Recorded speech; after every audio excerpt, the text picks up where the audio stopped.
So welcome dear student. आज के इस सेशन में हमारा टॉपिक डिस्कशन का है kinetic theory of gas and radiation. आपकी पढ़ाई काफ़ी अच्छी चल रही होगी और जैसा कि मैंने कहा है, हाँ डेफिनेटली ये जो कोर्स है ये कोर्स 45 डेज का या आपकी एग्जाम तक मैं बोलूँ आपको एग्जाम तक मैं आपके साथ हूँ ही हूँ। That is my commitment. So this is my commitment from my side. So your side there should be a commitment कि जो चल रहा है वो आप 100% डिवोटेड पढ़ोगे, जितना दिया जा रहा है जितना बताया जा रहा है वो भी कर रहे हो और उसके साथ में एडिशनल प्रैक्टिस भी कर रहे हो। उसके अलावा टेलीग्राम चैनल पर मैं इससे रिलेटेड टेस्ट भी डाल रहा हूं।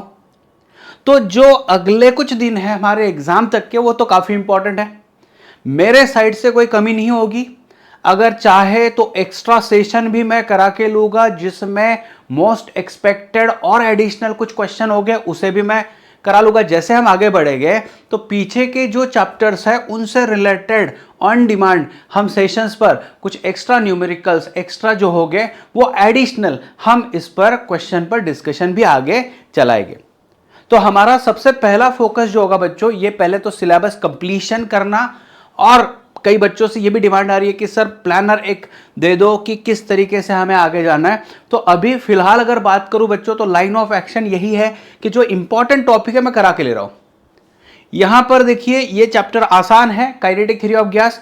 मैं काइनेटिक थ्योरी ऑफ गैस को खत्म कर दूंगा, उसके बाद में थर्मोडायनेमिक्स और उसके बाद में हम क्या करेंगे, इलेक्ट्रोस्टैटिक्स मैग्नेटिज्म से रिलेटेड जो सेक्शन है जो काफी बच्चों को डिफिकल्ट जाता है उस पर हम थोड़ा फोकस करने वाले हैं।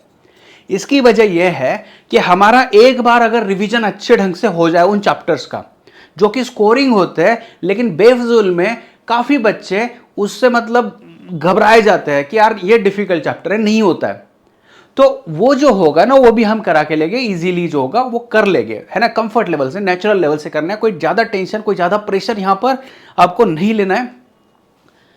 तो बच्चों जो बच्चे नए हैं चैनल पर तो प्लीज सब्सक्राइब कर दो और टेलीग्राम चैनल भी इससे ज्वाइन कर लो, उससे लेटेस्ट जो होगा अपडेट जो होगा आपको मिलता रहेगा। चलो यहां पर बच्चों स्टार्ट कर देते हैं अभी आज का चैप्टर। आज का जो चैप्टर है एक्चुअल में देखा जाए तो ये अगर बात करें तो काइनेटिक थ्योरी ऑफ गैस से रिलेटेड है, तो ये तो मतलब सभी को पता है। लेकिन बच्चों क्या होता है ना, कई सारी बड़ी बड़ी चीजें आज हम देखते हैं, जैसे रेफ्रिजरेटर है, एसी है, या फिर टू व्हीलर है, फोर व्हीलर है, इनका पूरा के पूरा मैकेनिज्म बेसिकली अगर अंडरस्टैंड करना है जो कि थर्मोडायनेमिक्स से रिलेटेड सेक्शन है, लेकिन उसकी जो शुरुआत होगी वो एटॉमिक और मॉलिक्यूलर लेवल पर ही होगी। समझ में आ रहा है। आज देखिए ना कितना कंफर्ट लेवल पर हम आज देखिए किसी मतलब स्पेस में हम लोग रॉकेट लॉन्च कर देते हैं तो उसमें जो फ्यूल लगता है उसकी हेल्प से, कंबशन की हेल्प से रॉकेट एक जगह से दूसरी जगह जा रहा है, स्पेस में जा रहा है। ये सारी चीजें हम इजीली कर पा रहे हैं, या फिर पेट्रोल का डीजल का इस्तेमाल कर कर व्हीकल भी चल रहा है। ऐसी कई सारी चीजें हैं जिसमें एक्चुअल में अगर देखा जाए, बेसिक लेवल पर देखा जाए तो थर्मोडायनेमिक्स के लॉज ही काम करते हैं। लेकिन उस थर्मोडायनेमिक्स को समझने के लिए आपको पहले काइनेटिक थ्योरी ऑफ गैस को समझना पड़ेगा। तो हमारा यहां जो सेक्शन है ये दो हिस्सों में डिवाइड कर दिया एक्चुअल में देखा जाए, लेकिन आप देखो तो हीट एंड थर्मोडायनेमिक्स का एक ही सेक्शन होता है वास्तविकता में। देखो जो क्या है यहां पर देखिए सन की एक फोटोग्राफ मैंने दी है। तो बेसिकली इस चैप्टर के एंड तक आपको ये कई सारी चीजें पता हो जाएगी कि whether sun is a black body और नॉट। ब्लैक बॉडी, देखिए टी शर्ट ब्लैक है तो ब्लैक है, ब्लैक का मतलब कई बार हम लोग सोचते हैं कि यार black is a good absorber, got it, but black is a good emitter also. ये आज के लेक्चर में हमें समझना है। यहां एक एग्जाम्पल दिया और यहां कुछ टेम्परेचर्स बताए गए हैं। बच्चों देखिए क्या होता है ना, ये कोड होता है, मतलब इस टाइप का कलर किस टेम्परेचर को रिप्रेजेंट कर रहा है। ये आज कैसे पता चला, तो जो साइंटिस्ट है इन्होंने मेहनत किया है इस सारे रेडिएशन स्पेक्ट्रा पर, जो कि काइनेटिक थ्योरी और रेडिएशन इनका मिक्सचर में आप पढ़ने वाले हो आगे। तो अलग अलग टेम्परेचर पर जो अलग अलग कलर इमिट होता है उसी बेसिस पर टेम्परेचर को बताया जाता है। तो ये सारी चीज़ें कहीं ना कहीं एक दूसरे से कोरिलेट करती हुई है। आज हम स्पेस साइंस के बारे में काफ़ी चीज़ें हमें पता है। किसी एक प्लैनेट को जब देखते हैं, यहाँ से ऑब्जर्व करते हैं, तो बोलते हैं यार इसका टेम्परेचर इतना इतना है, डिक्लेयर ही कर देते हैं। कैसे पता चलता है कि वहाँ उस प्लैनेट का, हम तो पहुँचे भी नहीं भाई, अभी कितना लाइट ईयर दूर है, हम तो मतलब देख भी नहीं पा रहे सही ढंग से और बोल रहे कि इसका इतना टेम्परेचर होगा। कैसे पता चल रहा है? How we came to know about this? Yes, science. और जो science fortunately you are learning ना, that science is explaining all this things. Are you getting this one? और काइनेटिक थ्योरी ऑफ गैस में हमें पता, देखिए कैसे है, आज तो पूरा के पूरा मेजॉरिटी डिस्कशन जो होगा इन दोनों पोर्शन पर ही हमें फोकस करना है। उसमें देखो बच्चों क्या है, जैसे टायर के अंदर हवा भर दिया, हमने इसको प्रेशर में पढ़ा है, लेकिन प्रेशर जनरेट क्यों हो रहा है, उसके पीछे का लॉजिक क्या है वो भी समझना है। आपने एक चीज नोटिस की है, टायर में जब हवा भरते हैं तो उसका प्रेशर बढ़ता है। मतलब एयर मॉलिक्यूल जब भरते हैं, जब हवा भरते हैं, मतलब क्या होता है, एयर मॉलिक्यूल को हम लोग उसके अंदर इंसर्ट करते हैं, तो जितना ज्यादा एयर मॉलिक्यूल उतना प्रेशर बढ़ रहा है। तो pressure has something related to number of molecules also. Second thing है, pressure has something related to motion of molecule. Molecule की स्पीड से भी कहीं ना कहीं ये कोरिलेट करता है। एक एक चीज हमें डिटेल में पढ़नी है। मॉलिक्यूल का, मोशन का और टेम्परेचर का रिलेशन है। हाँ, ये सारी चीजें कहीं ना कहीं एक दूसरे से कनेक्ट करती है। चलो बच्चों आगे बढ़ते हैं। सबसे बेसिक, सबसे प्यारा जो फॉर्मूला है, सभी बच्चों किसी को भी पूछ लो, PV is equal to nRT बोल ही देते हैं। तो pressure volume equal to nRT, ये है ideal gas equation, not a real gas equation, लेकिन 12th स्टैंडर्ड की स्टडी के लिए ये काफी होगा। तो PV इक्वल टू nRT, एक चीज देखो, ये pressure, volume, number of moles, लेकिन टेम्परेचर के बारे में समझ लो बच्चों। Temperature should be taken in kelvin, Celsius में नहीं लेना है इसमें। और यूनिवर्सल गैस कांस्टेंट 8.31 जूल पर मोल पर केल्विन, जूल पर मोल पर केल्विन। यहां कुछ मैं एडिशनल चीजें आपको देने वाला हूं, वो समझ लो। जैसे कि एक टाइप का क्वेश्चन मैं यहां पर लाता हूं, जो पीवी होता है, इस पीवी को समझ लो। PV, pressure multiplied by dimension, pressure multiplied by volume, has dimensions of work।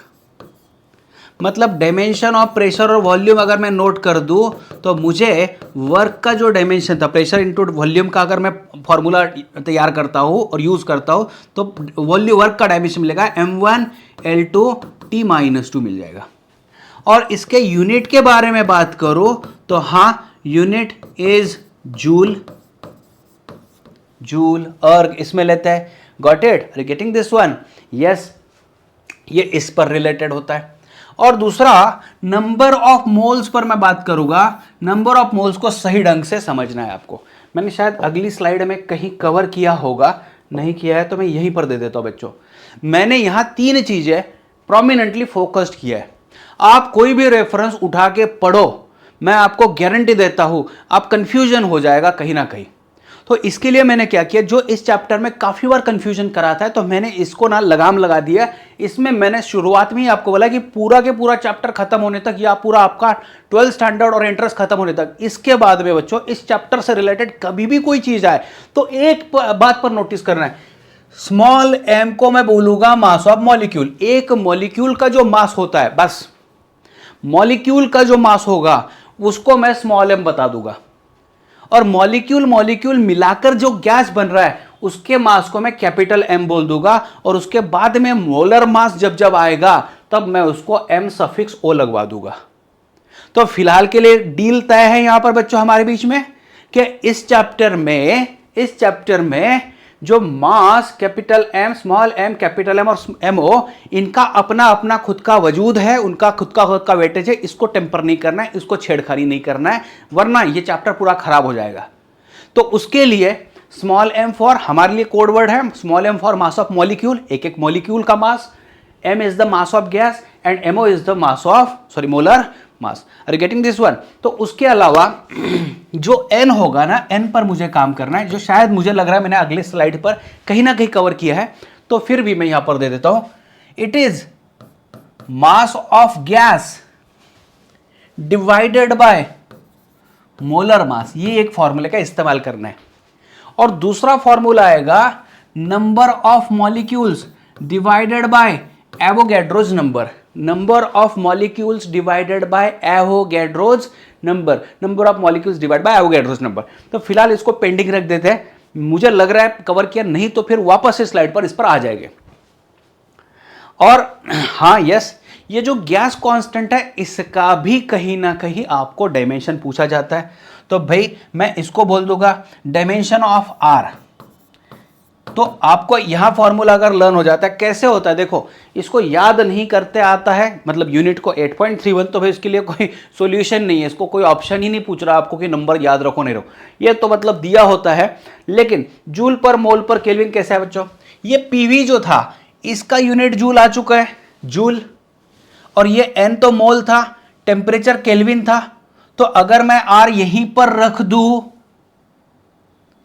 PV के नीचे एन और टी ला दूं, तो देखो पीवी के नीचे एन और टी ला दूं, तो पीवी जो था उसका जूल में था यूनिट, और एन जो था वैसे लिख देता हूं मोल था, और बच्चों ये केल्विन था।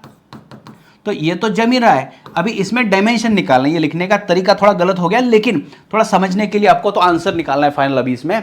तो देखो डायमेंशन ऑफ आर अगर बात करूं मैं, ऐसे लिख देता हूं, डायमेंशन ऑफ आर लिख देता हूं, तो जूल मतलब m1 L2T-2, मोल को वैसे ही लिखते हैं, और केल्विन को के लिख देता हूं। तो फाइनली बच्चों ये आ जाएगा m1 L2T-2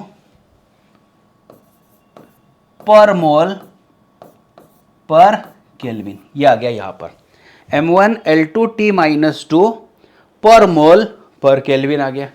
तो ये ऊपर चला गया, बस इतना ही करना था। तो ये कुछ चीज है जो आपको नोटिस करना है, नोट डाउन करना है। आगे आते बच्चों क्वेश्चन पर। यहां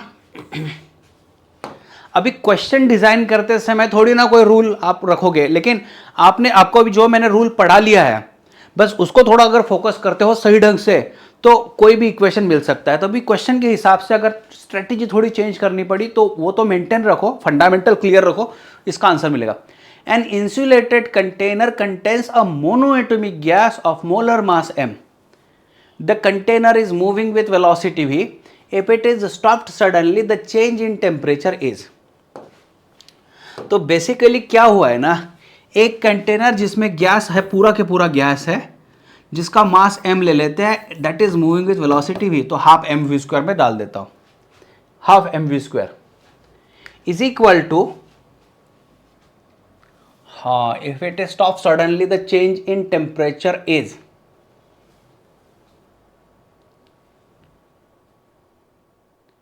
मोनोएटॉमिक गैस। ये क्वेश्चन यहां पर लाकर थोड़ी गलती कर दी मैंने। एक container is moving with velocity v, okay, if it is stopped suddenly, और ये मोलर मास दिया हुआ है,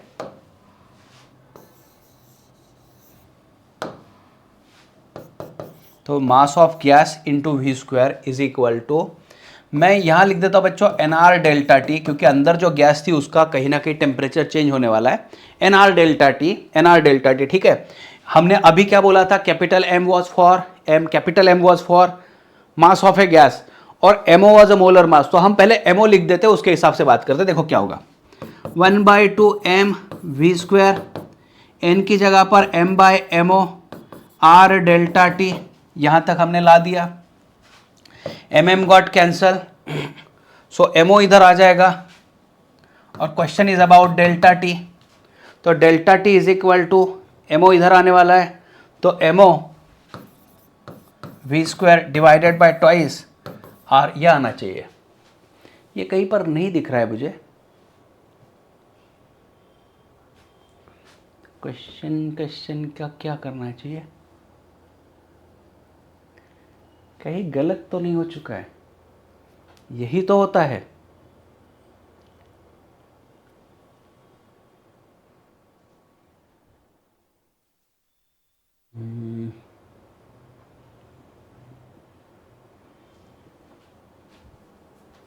इसको मैंने चेक नहीं किया था, देख लो एक बार, एक एनालाइज करते थोड़ा। क्या हो सकता है,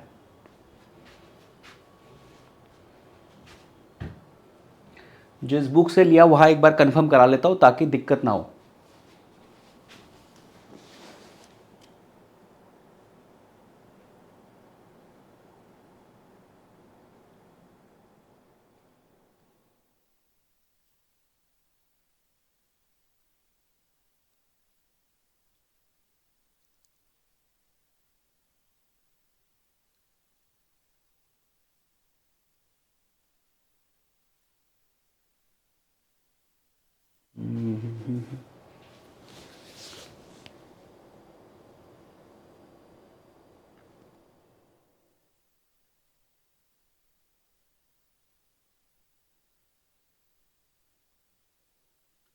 ओ हो, ऐसा ध्यान में आ रहा है मुझे।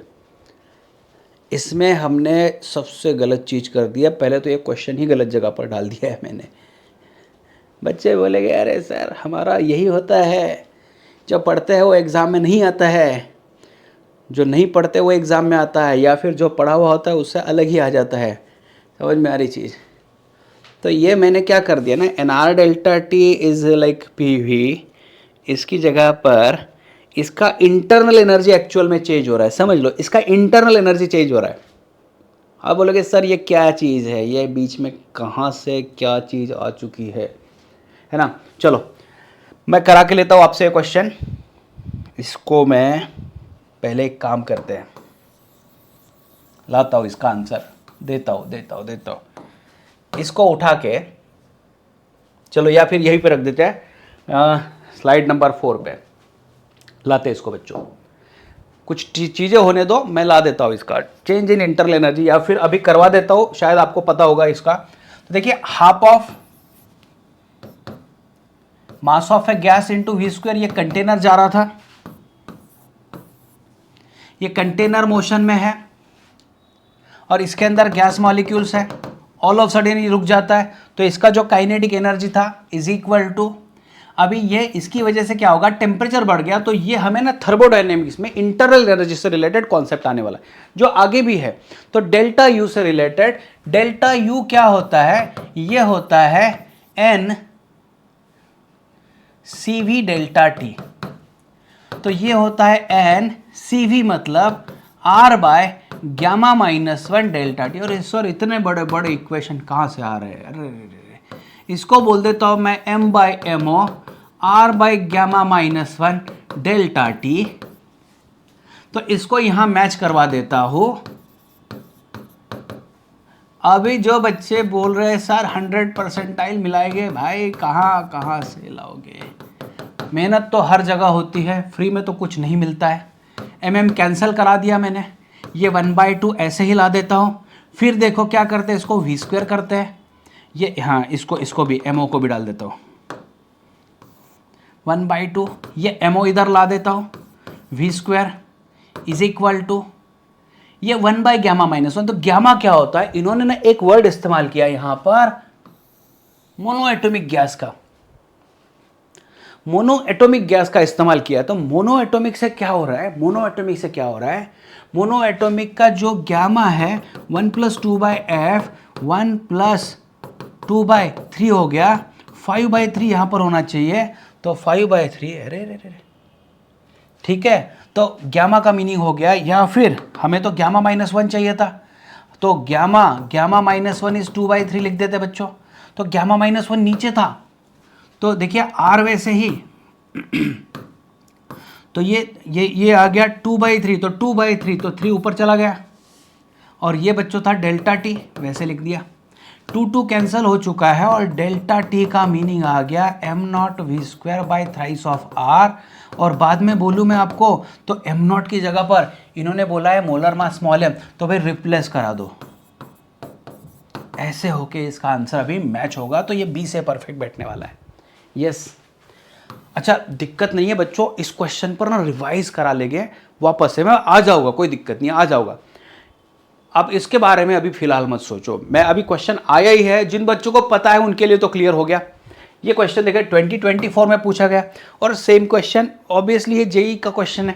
तो थोड़ा देखो इसमें, आगे बढ़ते हैं। बॉयल्स लॉ, हमारे पास 3 लॉज हमें पढ़ने ही पड़ेंगे ताकि हमारे जो क्वेश्चन के आंसर बन सके यहाँ। तो पहले बॉयल्स लॉ, एक्चुअल में देखिए ये कहीं ना कहीं थर्मोडायनेमिक्स में रिपीट हो जाएगा। तो बॉयल्स लॉ जो है इसमें देखिए बच्चों क्या है, क्या इंपॉर्टेंट काम रखना पड़ेगा, मतलब ध्यान में रखना पड़ेगा। इसमें बॉयल्स लॉ में बताया कांस्टेंट टेम्परेचर और जो रिलेशन मेंटेन किया है that is between pressure and volume. तो इसका बहुत ही इंपॉर्टेंट स्टेटमेंट यही होता है कि at given temperature pressure and volume is there related, pressure is inversely proportional to volume. तो pressure is inversely proportional to volume, ये आ गया यहां पर, pressure is inversely proportional to volume, मतलब पीवी इज इक्वल टू आ गया constant, PV equal to constant. तो P for pressure, V for volume है, इसको याद कर लो आप। थर्मोडायनेमिक्स में इससे रिलेटेड ग्राफ को पढ़ना है। अभी हम लोग बहुत ही प्रिसाइज चीज पर काम करने वाले, जो इंपॉर्टेंट है उस पर काम करने वाले। अब बोलोगे सर इसका ग्राफ जो है हम थर्मोडायनेमिक्स में पढ़ने वाले हैं, डेफिनेटली 100% इसको कवर करा के लेंगे। फिर आगे बढ़ते बच्चों, state Charles law. Charles law, इसमें क्या कांस्टेंट रखा जाता है देख लो, प्रेशर को, फिर वॉल्यूम और टेम्परेचर को कोरिलेट किया जाता है, volume is directly proportional to temperature, ये चीज आ गई यहां पर। ठीक है, समझ में आ रहा है? आगे बढ़ो। उसके बाद में गेल ल्यूसैक्स लॉ, तो इसमें कांस्टेंट वॉल्यूम मेंटेन किया गया है और प्रेशर और टेम्परेचर का रिलेशन भी दिया गया है। तो pressure is directly proportional to temperature. ये तीनों के तीनों ध्यान में रखो, क्योंकि इस पर सवाल जो बनते हैं ना वो बहुत ईजी होते हैं, लेकिन समझने का तरीका आपको यह है कि समझने की बात यह है कि ये फॉर्मूला आपका लर्न हो। इन तीनों को जब क्लब कर दिया गया तब जाके हमारा वो पीवी इक्वल टू एनआरटी वाला फॉर्मूला तैयार हो चुका है, इन तीनों को क्लब करने के बाद में। अभी इनका कुछ इस्तेमाल हो सकता है क्या, तो देखते हैं। ठीक है, पहले ये अंडरस्टैंड कर लेते हैं, इस अजम्पशंस पर क्वेश्चन आते हैं बच्चों। पहले तो अजम्पशन देखिए क्या है, जो आइडियल गैस इक्वेशन है, हम लोग जो बात कर रहे हैं आइडियल गैस इक्वेशन पर बात कर रहे हैं, और जो चैप्टर का नाम है that is kinetic theory of gas. इसमें मॉलिक्यूल का एक स्पेसिफिक बिहेवियर इमेजिन किया गया है, आइडियली सोचा गया है कि भाई आइडियली ऐसी कुछ चीज है और इस पर काम करना है, और आइडियल होने के बाद में जो इक्वेशन मिले वो रियल इक्वेशन से बहुत अलग है, काफी अलग है, लेकिन कई हद तक इस लेवल पर हमें इसे समझने में हेल्प करती है। तो पहला बच्चों क्या है, gas consist of large number of tiny, तो it consist of large number of tiny particles called molecules. Molecules कैसे है, रिजिड है, इलास्टिक है और स्पेरिकल है, ये सबसे पहली कंडीशन यहां पर डाल दी है। रिजिड है मतलब उसको ना हम लोग नहीं दबा पाएंगे, पॉइंट साइज हो गए, बहुत ही छोटे छोटे होते हैं, और इलास्टिक है। All molecules of same gas are identical. तो अभी ये अजम्पशन क्या है, same gas, all molecules of same gas, तो एक ही गैस अगर है, गैस के मॉलिक्यूल सारे सेम है, तो वो आइडेंटिकल हो गए, कहीं भी उनपे दिक्कत नहीं आएगी, शेप साइज सब सेम होगा। Molecules are in random motion, yes ये रैंडम मोशन वाला कॉन्सेप्ट इंपॉर्टेंट है। They collides with each other and with the walls of container, भाई होना ही होना है, लेकिन during collision there is no loss of kinetic energy, ये बहुत इंपॉर्टेंट चीज है, during collision there is no loss. क्योंकि कई बार हमने देखा है कि अगर रबर बॉल मैंने यहां से छोड़ दिया तो वो बाउंस होकर इतना ही हाइट पर नहीं आएगा, थोड़ा नीचे आएगा, क्योंकि उसने बीच में साउंड क्रिएट कर दिया, लॉस हीट एनर्जी में कन्वर्शन हो गया। तो ये सारे कन्वर्शन होने के बाद में उसका थोड़ा एनर्जी जो है ड्रॉप हो गया, तो इस हाइट से छोड़ दिया तो नीचे की हाइट पे पहुंचेगा। तो यहां वैसे नहीं है, ये आइडियल कंडीशन है। The collision is perfectly elastic, कहीं पर भी एनर्जी का लॉस नहीं हो रहा है। Gas molecule exerts zero force, gas molecules exerts zero force of attraction on each other, ये एक दूसरे को ना अट्रैक्ट कर रहे हैं ना रिपेल कर रहे हैं, क्योंकि van der Waals force of interaction अगर बात करें तो नजदीक जब आता है, जैसे हमने कल पढ़ लिया था 10⁻⁹ में, है ना, वाटर मॉलिक्यूल में, तो कोहेसिव फोर्स होता है, इंटरेक्शन होता है, अलग अलग मॉलिक्यूल अलग अलग टाइप के मॉलिक्यूल हो तो भी इंटरेक्शन होता ही होता है भाई। तो यहाँ अट्रैक्शन रिपल्शन वाली कोई चीज नहीं ली है। और टाइम अप कोलिजन जो है, मतलब दो कोलिजन करेंगे तो वो खुद के इतना नजदीक आ जाते हैं कोलिजन के समय में, तो उनके बीच में इंटरेक्शन होकर मान लीजिए दो एटम्स मिलाकर कोई नया एटम, नया मॉलिक्यूल तैयार हो जाए वहां पर, तो जो इंटरेक्शन है वो इतना कम समय में हो रहा है कि ये आ रहा है, कोलिजन कर रहा है और निकल जा रहा है, इंटरेक्शन के लिए इनके पास टाइम ही नहीं है। तो ये सारी चीजें हमने यहां पर अज्यूम कर ली है। उसके बाद में आइडियल गैस क्या इक्वेशन है, आइडियल गैस जो हमने इक्वेशन पढ़ा है, तो आइडियल गैस का अजम्पशन क्या है बच्चों, इसमें देखिए क्या होगा, kinetic energy, kinetic theory of gas में, of gases at all temperature and pressure, ये वैलिड है। तो ये सेटिस्फाइड होगा। काइनेटिक थ्योरी जो हमने अभी पढ़ा है, काइनेटिक थ्योरी ऑफ गैस के अजम्पशंस वाले सब पढ़ लिए हमने। तो इसमें आइडियल गैस मतलब है जो गैस है जो सारे अजम्पशंस को फॉलो कर रही है, उसके अलावा टेम्परेचर और प्रेशर जो होगा eight all temperature and pressure, eight all temperature and pressure मतलब मान लीजिए कम टेम्परेचर उस पर भी ये गैस काम कर रहा है, ऐसे नहीं होता रियलिटी में। टेम्परेचर के हिसाब से गैस का बिहेवियर ऑब्वियसली चेंज होने वाला है, लेकिन यहाँ जो अजम्पशन है वो ये है कि it is applicable at all temperatures and pressure. इसमें मैं ऑल पर भी मार्क कर देता हूं, at all temperature and pressure, इसका ये कहना है। It obeys all gas laws, चलो भाई ये भी हो चुका है। An ideal gas can not be liquefied, ये एडिशनल चीज है। इंटरमोलिकुलर फोर्स ऑफ अट्रैक्शन और रिपल्शन इज 0 है। और आइडियल गैस इक्वेशन भाई ये है। ये सारी मतलब खूबियां, जैसे एक टीचर इमेजिन करता है कि एज एन आइडियल स्टूडेंट आपने क्या क्या करना चाहिए, भाई ये सारी खूबियां एक स्टूडेंट की जो है वो दे दी है इसमें। और भाई ये गुड मतलब अच्छा स्टूडेंट के हिसाब से बस ये सारी चीज़ें फॉलो करता है, ऐसे मान के हम यहाँ पर चलने वाले हैं। तो आगे बढ़ो बच्चों, रियल गैस जो होता है इससे रिलेटेड क्वेश्चन आपको प्रिकॉशन लेनी है। एक्चुअल में देखा जाए तो रियल गैस ही है, और गैस मॉलिक्यूल एक दूसरे के नज़दीक आते हैं तो इंट्रैक्शन करना ही करना है, तभी जो होगा ये नेचर है बैलेंस काम कर सकता है। तो अभी रियल गैस है, लेकिन हमें जो हमने अजम्पशंस बनाए हैं आइडियल गैस के, तो भाई इसी गैस से उससे काम करवाना पड़ेगा। तो रियल गैस क्या होती है, इट ओनली एग्जिस्ट अजम्पशन के हिसाब से। काइनेटिक थ्योरी ऑफ गैस जो है मतलब ये जो है गैस, ये assumptions of kinetic theory of gas जो हमने बोला ना, स्पेरिकल, इलास्टिक कोलिजन, इसके बीच में काइनेटिक एनर्जी होता है, पोटेंशियल एनर्जी पूरा 0 हो जाता है। तो ये सारी चीज़ जो देखी है, it happens only at high temperature. जितने अजम्पशंस बन रहे थे बच्चों, वो सारे अजम्पशंस यहाँ पर हमने ला दिए हैं। और ये अगर अजम्पशंस जो हो गए, ये अजम्पशन जो हो गए, ये अजम्पशंस कब फॉलो हो रहे हैं, only at high temperature and low pressure. इसका मतलब क्या हो रहा है, देखो अभी जो शुरुआत में मैंने एग्जांपल दिया आपको, उसमें एग्जांपल क्या था, जैसे एक टायर के अंदर हमने हवा भर दी, तो हवा जब भर दी तो हमने एयर मॉलिक्यूल को उसके अंदर डाल दिया। तो मतलब ये हो रहा है कि अगर मैं एयर मॉलिक्यूल ज़्यादा भरूंगा तो प्रेशर बढ़ने वाला है।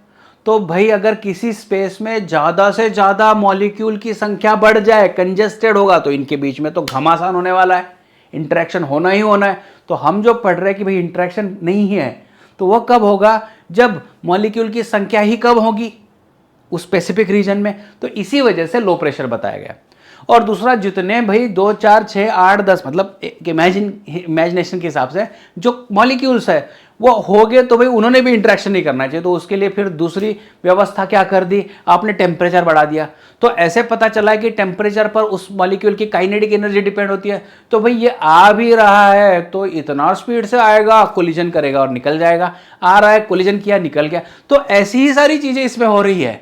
तो इस वजह से क्या होगा भाई, आइडियल गैस अगर मानना है आपको, रियल गैस को बनाना है, तो आपको उसको हाई टेम्परेचर पर रखना पड़ेगा और लो प्रेशर पर रखना पड़ेगा। जैसे अगर आपको रिजल्ट निकालना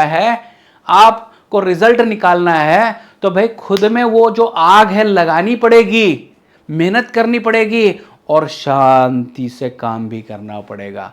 बहुत ज़्यादा इधर उधर का प्रेशर लेकर नहीं चलने वाला है, लेकिन भाई आग तो लगनी चाहिए। ये सारी चीज करोगे तो रिजल्ट 100% निकलने वाला है। चलो ठीक है, आगे बढ़ते हैं। इसको थोड़ा नोट डाउन कर लो, ये चीज काफी इंपॉर्टेंट है, काफी प्यारी है। ये इंपॉर्टेंट इसीलिए है कि इस पर अगर सवाल बनते हैं बच्चों तो आने वाला है। तो आप में से कोई बच्चे ऐसे भी होंगे ना जो जेईई की एग्जाम देने वाले हैं, तो क्वेश्चन इसमें कंपैरेटिव क्वेश्चन आ जाता है, कंपैरेटिव क्वेश्चन आ जाता है, नीट में भी कंपैरेटिव क्वेश्चन आ जाता है, सीईटी में चांसेस इसके कम हो गए, लेकिन अगर आ गया तो उसके बाद में थोड़ी ना बोल के चलेगा कि अरे ये तो बहुत इजी वाला कॉन्सेप्ट था, मैंने कर लिया होता तो नहीं। तो देखो रैम या फिर राम, जय श्री राम बोल दो एक बार, ठीक है, राम। तो RAM, R greater than A greater than M, और उसका मीनिंग क्या देखो, R का मीनिंग RMS वैल्यू, A का मीनिंग एवरेज वैल्यू, M का मीनिंग मोस्ट प्रोबेबल वैल्यू। और हमने साउंड मैंने एडिशनल डाल दिया क्योंकि ऑलरेडी मैंने आपको साउंड पढ़ा दिया है। तो इस बेचारे को अलग से ना रखते हुए इसको भी यहां पर ला दिया ताकि कंपैरिजन हो जाए, क्योंकि जेईई और नीट में ना इनको कंपेयर कराते हैं साउंड के साथ में, तो थोड़ा सा तगड़ा कंपटीशन हो जाता है। तो देखो क्या होगा, और ये क्या है वो भी बता देता हूं मैं। सबसे पहले यहां देखो, मैक्सवेल का एक डिस्ट्रीब्यूशन कर्व होता है जो आपको टेक्स्ट बुक में एक बॉक्स में दिया है। ये क्या बोलता है वो समझ लो। मैं इसको थोड़ा अलग अंदाज में समझाता हूं। एक हाईवे है, हाईवे पर मान लीजिए इस समय पर 1000 गाड़ियां चल रही है। अभी एक स्पेसिफिक पैच में, आप जहां कहीं भी हो उस एरिया में अगर देखोगे तो इस पर्टिकुलर टाइम पर मान लीजिए 1000 गाड़ियां हैं। क्या 1000 के 1000 गाड़ियां एक ही वेलोसिटी पर मूव हो रही है? एक डायरेक्शन फिक्स करा लेते हैं हम, डायरेक्शन भी फिक्स करा लेते हैं, उसी डायरेक्शन में जा रहा है। तो क्या हर एक की हर एक 100 की स्पीड से जा रही है? नहीं होगा। क्या हर एक की हर एक गाड़ियां, मतलब जितनी 1000 गाड़ियां रुकी हुई है? बिल्कुल नहीं होगा। क्या पॉसिबिलिटीज है? तो कुछ गाड़ियां रुकी हुई भी होगी, लेकिन कुछ गाड़ियां 140 के स्पीड से भी होगी। हो सकता है ना भाई? तो हो सकता है, पॉसिबिलिटी है, एक भी है कि हाई स्पीड से हो, लेकिन कई सारी गाड़ियां अगर आप देखोगे तो इको जोन में, मतलब 80 की स्पीड में, 100 की स्पीड में, या फिर 70-80 स्पीड में जाना लोग पसंद करते हैं। मतलब क्या है, मैक्सिमम अगर बात करें तो कई सारी गाड़ियां स्पीड पर होगी, तो मोस्ट प्रोबेबल हाईवे की जो स्पीड होगी 70-80 की होगी या 80-90 की होगी। समझ में आ रही है बात? ये मोस्ट प्रोबेबल होगी। तो उस हिसाब से अगर अंदाज बांधो आप तो समझ में आ जाएगा। ये कर्व जो है ना, ये गैस के जो मॉलिक्यूल्स है, अलग अलग मॉलिक्यूल जो हो गए, उस पर स्टैटिस्टिकल मैकेनिकली काम किया है। किस मैकेनिक्स में? स्टैटिस्टिकल। सर ये क्या चीज़ है? मत समझो, आगे आने वाला है। अभी 11-12 के लिए इतना जो लफड़ा चल रहा है वही संभालना बहुत जरूरी है। अभी क्या है देखो बच्चों, नंबर ऑफ मॉलिक्यूल्स की स्पीड पर कितने, तो मोस्ट प्रोबेबल पे मॉलिक्यूल की संख्या ज़्यादा होती है, उसके बाद में एवरेज स्पीड वाले मॉलिक्यूल होते हैं और सबसे कम स्पीड वाले, मतलब इन तीनों में आर होता है। Got it? हाँ, स्पीड ये वेलोसिटी का ग्राफ है, एक्सट्रीमली सॉरी। तो आरएमएस स्पीड वाले मॉलिक्यूल की संख्या कम होती है, आरएमएस स्पीड ज़्यादा है। देखो यहाँ कंपेयर करो, ऐसा लगेगा कि ये कम हो रहा है, नहीं कम नहीं हो रहा है, ये स्पीड ज़्यादा है, फिर ये थोड़ा कम है, फिर और ये कम है। RMS speed, average speed, most probable speed. इसको कैसे निकालना होता है देखो, मैं एक एग्जांपल दिखा रहा हूं। मान लीजिए एक कार है जो 4 की स्पीड से जा रही है, मैं नंबर देता हूं खाली, 3 के स्पीड से जा रही है, 5 के स्पीड से जा रही है, और एक कार है जो 5 की स्पीड से जा रही है, और एक 5 की स्पीड से जा रही है, और एक 5 की स्पीड से जा रही है, और एक 5 की स्पीड से जा रही है, और एक 10 के स्पीड से जा रही है। मैंने ये एग्जाम्पल दिया, इसमें एक नंबर रिपीट हो रहा है, 5 5 5 5 5, ये ज़्यादा रिपीट हो रहा है, तो मोस्ट प्रोबेबल क्या हो गया? 5 हो गया। मतलब काफ़ी सारे जो कार होगी वो 5 की स्पीड से जो जाने वाली कार है वो ज़्यादा है। फिर एवरेज जो होता है, वो होता है 4 + 3 + 5 + 5 + 5 5 + 5 + 5 + 5 + 5 + 10 डिवाइडेड बाय, भाई कितने थे? 1 2 3 4 5 6 7 8। चलो डिवाइड बाय 8 कर देता हूँ। ये एवरेज निकल रहा है। और मोस्ट प्रोबेबल क्या निकल, सॉरी आरएमएस क्या मिल रहा है? तो रूट ऑफ, है ना, आरएमएस रूट मीन कितने थे? 8 थे, स्क्वायर, तो 4 का स्क्वायर, 3 का स्क्वायर, 5 का स्क्वायर, 5 का स्क्वायर, फिर अगले वाले 5 का स्क्वायर, फिर अगले वाले 5 का स्क्वायर, फिर अगले वाले 5 का स्क्वायर, फिर अगले वाले भैया का नंबर 10 का स्क्वायर। ऐसे करके आपको सॉल्व करना होता है। तो ये बेसिक चीज़ मैंने बता दी आपको, इसमें नहीं पढ़ना है फिलहाल, तो इसमें नहीं पढ़ना है। पढ़ना किसमें? तो इससे रिलेटेड जो फॉर्मूला है उस पर बात कर रहा हूं मैं। रैम, RMS speed is greater than average, average is greater than most probable, और most probable is greater than sound. तो साउंड बेचारा सबसे कमजोर बन रहा है यहां पर। √3p/ρ, इसमें √8/π देखो, p/ρ हर एक में है, सिर्फ नंबर में बदलाव हो रहा है। क्या नंबर में बदलाव हो रहा है? यहां पर √3 है, यहां पर 8/π है, यहां पर √2 है। और ये जो ग्यामा होता है बच्चों, मैंने आपको साउंड चैप्टर में, इसके पहले साउंड चैप्टर करवा लिया है मैंने, उसमें आपको बताया है मोनो एटॉमिक और डायटोमिक के नंबर। तो ग्यामा जो होता है 1 पॉइंट समवॉट नंबर होते हैं, मोनो ले लो डाय ले लो, 1 पॉइंट में आ जाता है।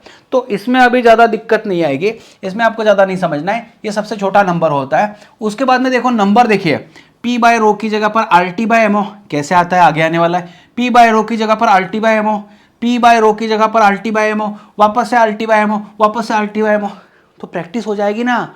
आपको सिर्फ एक ही नंबर पे काम करना है, मतलब एक ही चीज़ पर काम करना है। यहाँ पर RMS में √3, एवरेज में 8/π और मोस्ट प्रोबेबल में 2, और साउंड हो तो गामा डाल दो। फिर देखो बच्चों, थ्राइस KT/m, KB क्या होता है बच्चों? Boltzmann constant. क्या होता है ये? बोल्ट्जमैन कांस्टेंट होता है। Got it? So thrice KBT/m, 8/π KBT/m, KBT/m, KBT/m। मैंने शुरुआत ही लेक्चर की कर दी थी भाई, small m is mass of molecule, confusion ना हो, MO इज मोलर मास। तो ये चीज़ें बच्चों यहाँ पर आपको काम आने वाली है, इसको लर्न करके रख लो। आगे बढ़ते हैं, चलो यहाँ देखो, यहाँ क्या क्वेश्चन बताया है? A gas is compressed isothermally. Isothermally का मतलब क्या होता है बच्चों? इसमें टेम्परेचर रखना होता है कांस्टेंट, जो टेम्परेचर में नहीं बदला होगा। RMS velocity of its molecule, तो RMS मॉलिक्यूल से रिलेटेड, हाँ, RMS कौन सा फॉर्मूला इस्तेमाल करें? कोई भी आप इस्तेमाल कर लो, क्योंकि गैस तो वही है। तो मैं थ्राइस RT/MO इसको ले लेता हूँ, क्योंकि पॉपुलरली यही ज़्यादा इस्तेमाल होने वाला है।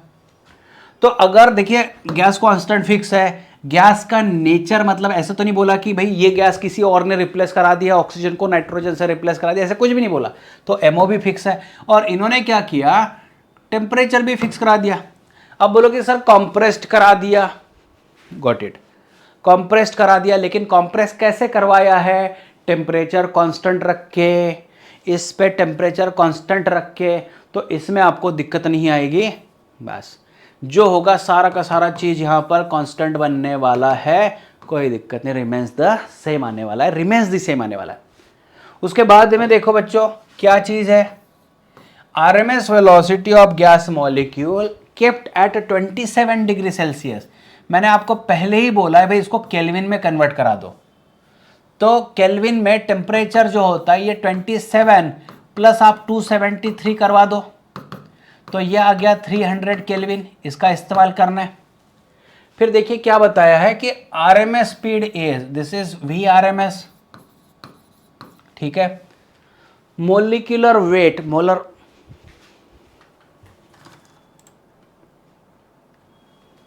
एक्सट्रीमली सॉरी, हाँ चलो, बीच में पता नहीं क्यों बंद पड़ जाता है कैमरा। ओके, तो RMS स्पीड, RMS स्पीड दिया गया, molar mass, molecular weight, molar mass इन्होंने पूछा है।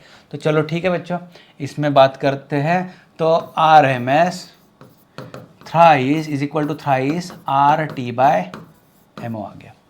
तो RMS इन्होंने बताया है 61, तो 61 is equal to square root thrice R, वैसे ही लिख देता हूँ मैं, T वैसे ही रख देता हूँ, या फिर क्या ज़रूरत नहीं है इतना करने की।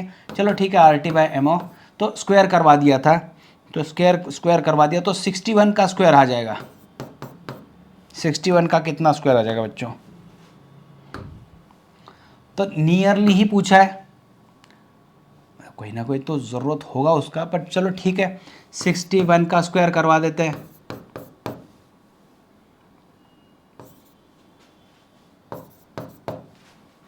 थ्री 7 करेक्ट है ना? 1 1 जा 1, 6 12 7, ठीक है। चलो ये ला लिया मैंने, इज इक्वल टू, ये थ्राइस ऑफ RT है 8.31, टेम्परेचर इन्होंने बताया तो 300 डाल दिया हमने यहाँ पर। MO पूछा गया है, तो भाई MO is equal to 3 into 8.31 into 300 divided by 3721 कर देता हूँ मैं।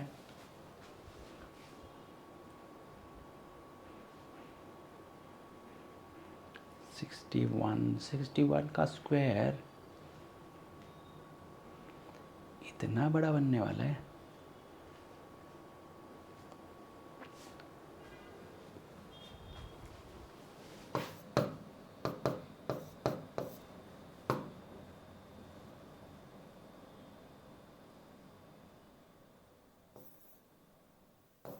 चलो ठीक है, कोई दिक्कत नहीं बच्चों। अभी क्या है ना, इन्होंने नियरली बोला है, तो नियरली बोला है तो मुझे तो ऐसे, मतलब मैं सीधे सीधे बोलूँ आपको, तो इससे करने से बेहतर मुझे ये लग रहा है, मतलब मुझे जो लग रहा है 61 इंटू 61, जो क्योंकि जो गलती मैं कर रहा हूँ ना आप भी कई बार कर लेते हो, तो मुझे लग रहा है ऐसे करूँ मैं यहाँ पर इसको 61 इंटू 61 कर देता हूँ, ताकि इससे क्या हो जाए ना, ये 6 5 अलग कलर से कर देते हैं। तो ऐसे कर सकते, देखो 6 5 ये हो गया, फिर 15 5 3 15 15 4 तो 8.31 divided by 4 approximately 2 point something आ जाएगा। तो इन्होंने अप्रॉक्सीमेटली बोला है, तो यह 2 आंसर आना चाहिए। इतना अप्रॉक्सीमेट करना पड़ेगा क्योंकि देखिए इसके अलावा तो नंबर ही नहीं है ना, काफ़ी अलग अलग नंबर दिए गए हैं, लेकिन इसमें यही मैच हो पाएगा अभी मुझे लग रहा है। चलो आगे बढ़ो। देन नेक्स्ट क्वेश्चन इज वो like yes, if the absolute temperature of gas is increased 5 times then RMS velocity of gas molecule will be। हमें एक चीज बहुत क्लियर पता है कि RMS proportional to square root of temperature है, तो V2 by V1 is equal to square root T2 by T1 करा देता हूं मैं। तो V2 by V1 is equal to square root 5T, ये T अगर लेता मैं T1 को तो ये 5T हो गया। तो V2 स्क्वायर लेना है, कोई दिक्कत नहीं। V2 is equal to root 5 times V1, root 5 times V1 आना है। ये आ गया 13 नंबर का क्वेश्चन का answer. When temperature of an ideal gas increased from 2, so T1 मान के चलिए 27 plus 273 that is equal to 300 kelvin है, और जो T2 बन रहा है दैट T2 इज 227 प्लस 273 आ गया, तो 500 केल्विन बन रहा है यहां पर।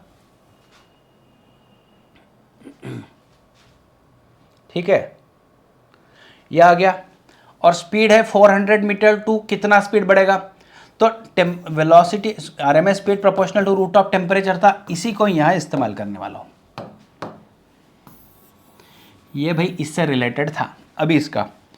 सो V2 by V1 is equal to square root T2 by T1। तो V2 को इन्होंने Vs बोल दिया, Vs, और V1 जो था इसको 400 बोल दिया, स्क्वायर रूट है, इसमें भाई 500 है और इसमें 300 है, मतलब रूट 5/3 आना है। तो इसको और कैसे करें, तो Vs is equal to root 5/3 times that 400।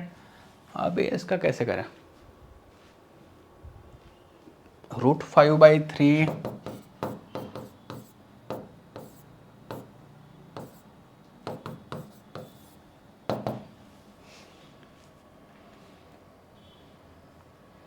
Root 1.66,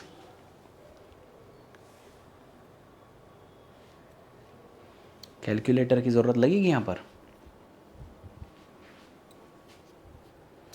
यहां कैलकुलेटर की जरूरत लगेगी अगर नहीं करना है, क्योंकि देखो 1.66 स्क्वायर रूट अगर निकाले 1.66 का, अगर मैं इसको हाँ ऐसे भी करके देखूं,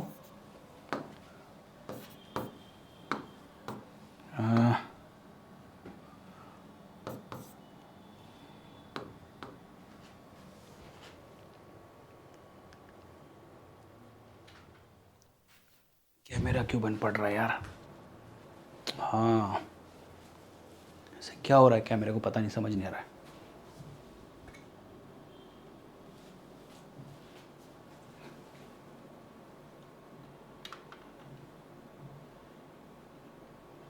यस चलो ठीक है, थोड़ा इसमें दिक्कत आने वाला है, पता नहीं क्या उसको मतलब गड़बड़ हो रहा है इसका। चलो चलो यहाँ देखो बच्चों, मैं ऐसे करके देखूँ क्या,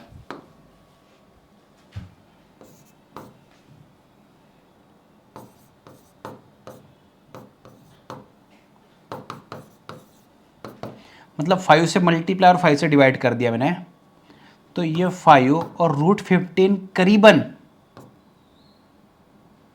मतलब √15 करीबन 16 के करीब मान के चलते हैं।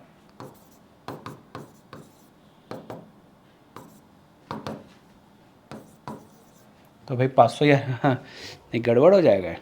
500 के ऊपर आने वाला है बच्चों, क्योंकि देखो कैसे है, अंदाजे मुझे लेना पड़ेगा। अगर एक्यूरेटली लेना है तो भाई कैलकुलेटर से ही करना पड़ेगा। तो 5/3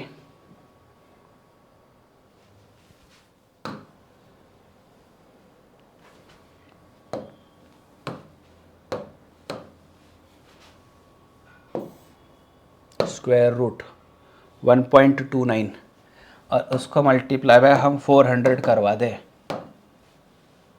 516 बनेगा। कैसे होगा भाई, कैसे होगा? ये आंसर आना चाहिए। लेंदी है इतना भी, मतलब हल्के में नहीं लेना पड़ेगा इसको। मैंने बोल दिया भाई आसान है, आसान है, आसान है, चैप्टर उठा लो जल्दी से, तो ये मतलब उठा लो रे बाबा वाला ही काम हो गया है। मेरे को नहीं रही, इसको उठाओ। चलो बच्चों आगे बढ़ते हैं इसमें। तो कुछ नॉमिनल चीज़ें हैं यहाँ। यस, ये आपको आगे चलकर काम आने वाला है। गैमा को हम लोग एक्चुअल में क्या बोलते हैं समझ लो। Gamma is actually adiabatic constant. क्या होता है थर्मोडायनेमिक्स में अलाउगा, जो होता है specific capacity at constant pressure to specific capacity at constant volume का CP/CV होता है। लेकिन गैमा निकालने का एक अलग तरीका है जिसको मैं यहां पर लाया हूं, और बहुत आसानी से इसको आपको समझना है, आसानी से समझना है। तो देखो पहले गैस के नेचर को समझते हैं। जैसे मोनोएटॉमिक गैस हो, तो जो मोनोएटॉमिक गैस होता है ना, इसकी कोई स्पेशलिटी होती। क्या स्पेशलिटी होती है वो समझ लो। मोनोएटॉमिक गैस जो होगा वो X, Y और Z डायरेक्शन में जा सकता है, और इसके पास होती है ट्रांसलेशनल मोशन। तो इसकी हमने डिग्री ऑफ फ्रीडम बता दिया कि भाई इसको अगर मैं एनर्जी दूं तो ये किस तरीके से यूटिलाइज कर पाएगा। तो जितना एनर्जी दिया तो या तो X, Y या फिर Z, मतलब ये 3 डायरेक्शन में मिला के काम करने वाला है, खर्च कर पाएगा तीनों डायरेक्शन में, और ट्रांसलेशन में खर्च कर पाएगा। तो इसका डिग्री ऑफ फ्रीडम, इसका कैपेबिलिटी है F = 3। इसका डिग्री ऑफ फ्रीडम है बच्चों 3। और गैमा को 1+2/F मैंने डिक्लेयर कर दिया है यहां पर। तो आप देखो CP/CV करने की जरूरत नहीं आपको। जैसे कोई मोनोएटॉमिक गैस बोल दे तो आपको फ्रीडम 3 ध्यान में रखना है। तो 1+2/3 के हिसाब से देखो, gamma = 1+2/3 that is equal to 5/3 आ गया। यही आंसर बनने वाला था।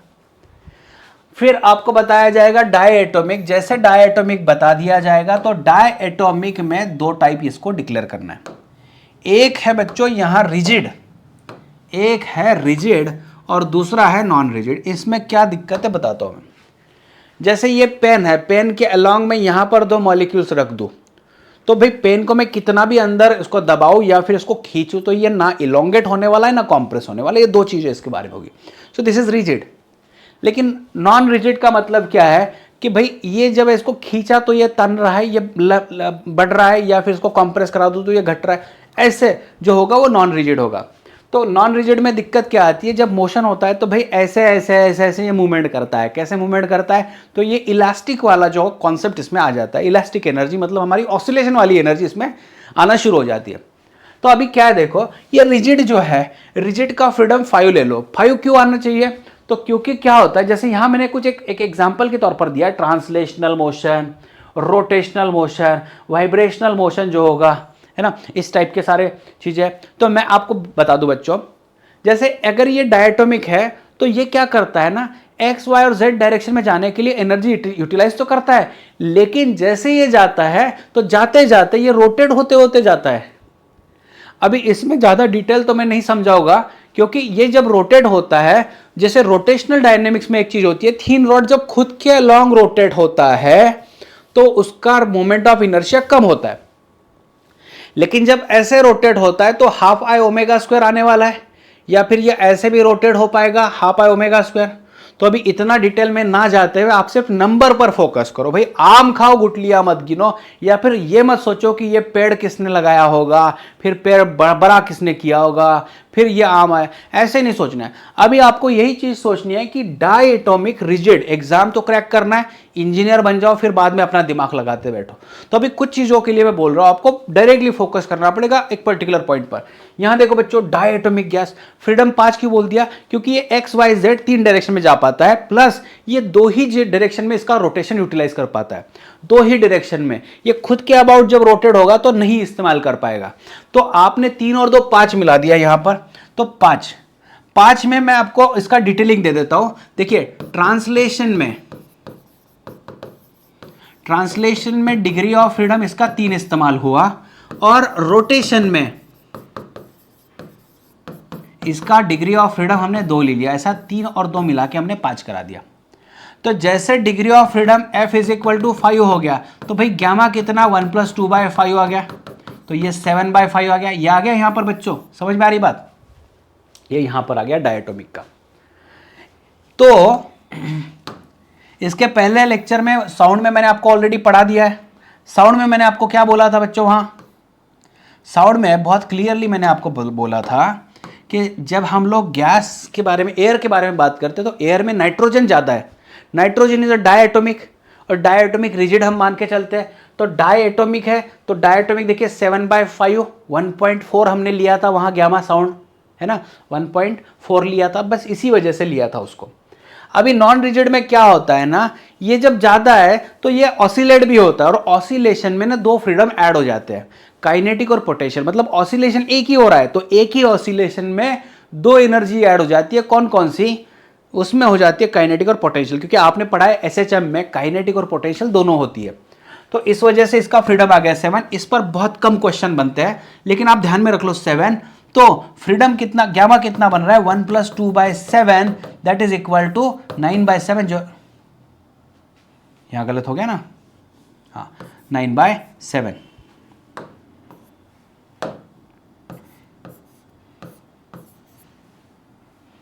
चलो मैं इसको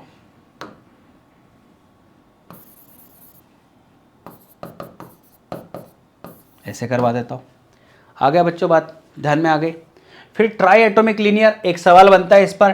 ट्राई एटॉमिक लीनियर जो बन रहा है, ट्राई एटॉमिक लीनियर मॉलिक्यूल जो होता है वो कुछ इस तरीके से होता है। ट्राई एटॉमिक लीनियर और ये डायटोमिक रिजिड, इस दोनों के नंबर अगर आप देखोगे तो नंबर फ्रीडम सेम ही आने वाला है।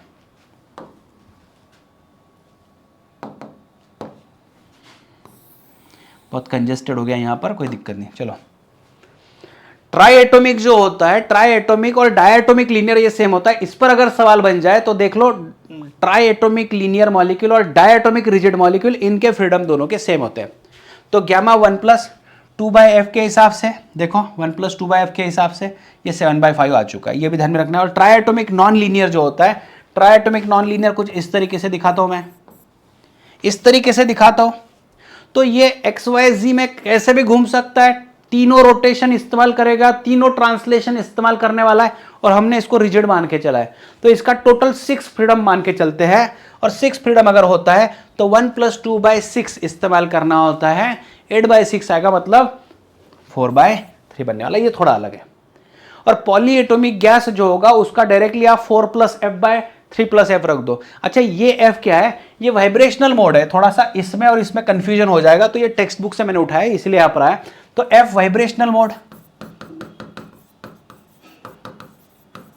इन्होंने जितना वाइब्रेशनल मोड बताया उसके हिसाब से मुझे यहां लाना पड़ेगा। तो 4 + F/3 + F। तो अभी एंट्रेंस जो CET का चल रहा है उसके हिसाब से बात करूंगा, ये फॉर्मूला डायरेक्ट लर्न करके रखो।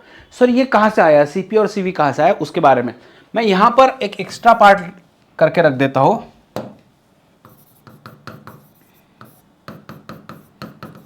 हमें जब CP का और CV का इस्तेमाल करना पड़ेगा तो ये आगे आने वाला है, ये थर्मोडायनेमिक्स में मैं पूरा डिटेल में लेने वाला हूं। ये रिवाइज भी हो जाएगा उस समय में, क्योंकि इसका ही इस्तेमाल आगे करना है कुछ पर्टिकुलर चीज़ों में, जैसे एडियाबेटिक एक्सपांशन जो होगा, कॉम्प्रेशन जो होगा, उस समय हमें करना होगा। तो अभी CV इज इक्वल टू, मैं लिख देता हूं बच्चों R/γ-1, CV equal to R/γ-1, और CP लिख देता हूं मैं γ R बाय गामा माइनस 1। इसको फिलहाल के लिए आपको लर्न करना होगा, इसको फिलहाल के लिए आपको लर्न करना होगा। ये अलग से रख देता हूं, ये इंपॉर्टेंट है, ये आगे वाले चैप्टर के लिए इंपॉर्टेंट है, ये आगे वाले चैप्टर के लिए इंपॉर्टेंट है। तो थोड़ा सा इसमें मतलब ये हो गया, कंजेस्टेड हो गया। Hopefully you are understanding everything. तो मोनोएटॉमिक गैस का फ्रीडम बच्चों, ये क्या हो रहा है इसमें? मोनोएटॉमिक गैस जो था, मोनोएटॉमिक गैस का अगर फ्रीडम बात करें,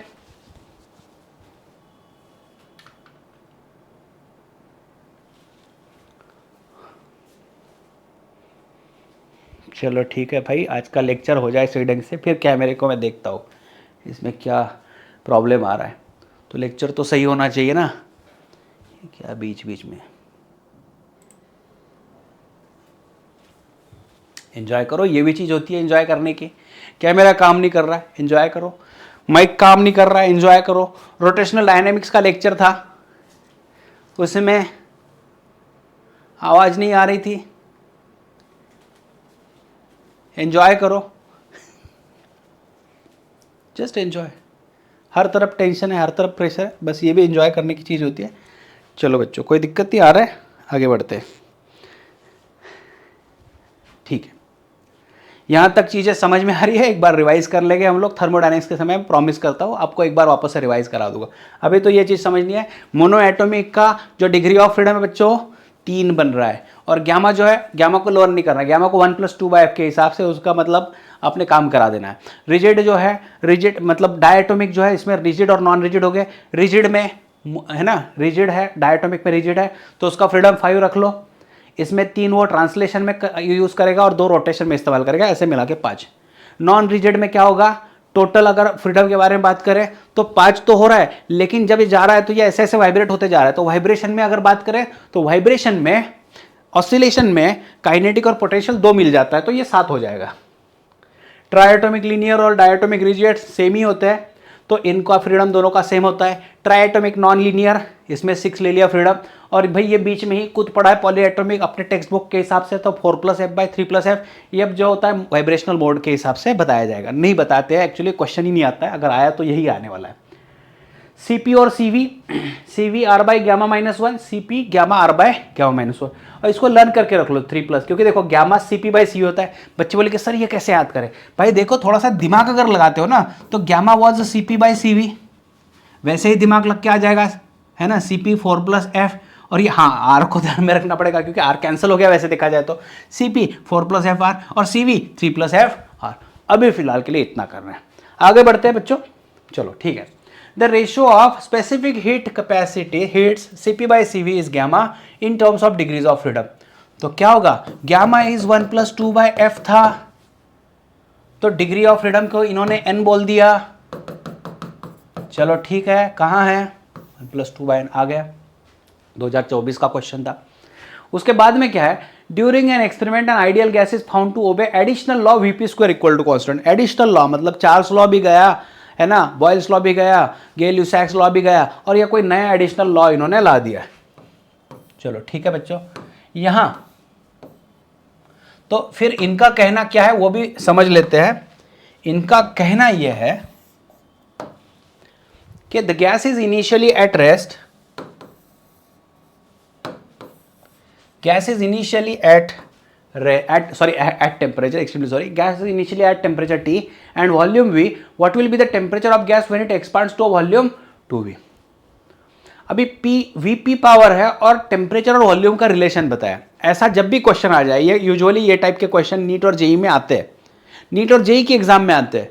अभी ये बीच में यहां पर आ गया, तो मैं इसके लिए आइडिया देता हूं क्या है। जैसे कभी भी आपको ऐसा कोई नया चीज बताया जाएगा, जैसे Vp² = कांस्टेंट बता दिया इन्होंने, सुन लिया, समझ लिया भाई, चलो ठीक है। अभी मैं इस पर काम करता हूं। कैसे काम करना है, इन्होंने बाकी पूरी इंफॉर्मेशन में टेम्परेचर और वॉल्यूम दिया है, तो मुझे यहां समझ रहा है कि यार ये प्रेशर जो है ना बेफजूल यहां पर बेचारा आ गया है, मतलब इसका कोई काम नहीं था, तो उसको किसी ने खींच के ना, एग्जामिनर ने इसको लाके रख दिया है। अभी इसका काम नहीं, इसको हमको चेंज कराना पड़ेगा। कैसे? तो भाई इक्वेशन कितना भी बना लो आपकी टेक्स्ट बुक में, हर एक को आइडियल गैस इक्वेशन फॉलो करना पड़ता है, ये रूल ही रूल है। तो PV is equal to nRT के हिसाब से बात करूं तो हिसाब से अगर बात करें तो in an extent ideal gas, चलो ठीक है। तो कैसा करना है बच्चों, पी प्रेशर की जगह पर एनआरटी बाई वी डाल देता हूं, तो ये इक्वेशन क्या बनने वाला है, वी वैसे ही है इंटू प्रेशर की जगह पर N R T by V और power 2 is equal to constant. फिर आगे v और ये v पावर 2 नीचे ऊपर ला देता हूँ, v पावर -2, ये t पावर 2 और बाकी जो nr था वो कांस्टेंट के साथ मिलके नया कोई कांस्टेंट बना दिया इन्होंने अपना खुद का ग्रुप तैयार कर लिया, समझ लो। v वैसे ही है और ये v पावर 2 था, ऊपर निकाल के v पावर -2, ये t का पावर 2 करा दिया। तो v पावर इसका 1 है और इसका -2 है, तो v power -1 t2 is equal to नया कांस्टेंट, चलो k डाल देता हूँ, k तो नहीं भाई, c डाल दूँ, हाँ चलो c डाल देते हैं। तो T square by V is equal to constant आ गया। अभी क्या करना है, t1 square by v1 is equal to t2 square by v2। अभी क्या क्या बोला है बस उसी हिसाब से काम करते हैं, है ना। क्या मेरा ही बन पड़ने की मतलब इसमें डर हो जाता है यार, क्या अभी, चलो ठीक है। The gas is initially at temperature T square, volume was v, what will be the temperature, ये क्वेश्चन मार्क है, when the volume expands to 2v। तो t2 का स्क्वायर, ये v कैंसिल होके फिर 2 और ये t स्क्वायर, तो t2 is equal to √2t आ गया है। क्या कहीं पे इतना मेहनत से लाया भाई, कहीं ना कहीं तो होना चाहिए, है t2 is equal to √2t आ गया। ओके यस, चलो आगे बढ़ो आगे बढ़ो। 2 सवाल बन रहे बच्चों, ट्राई करो।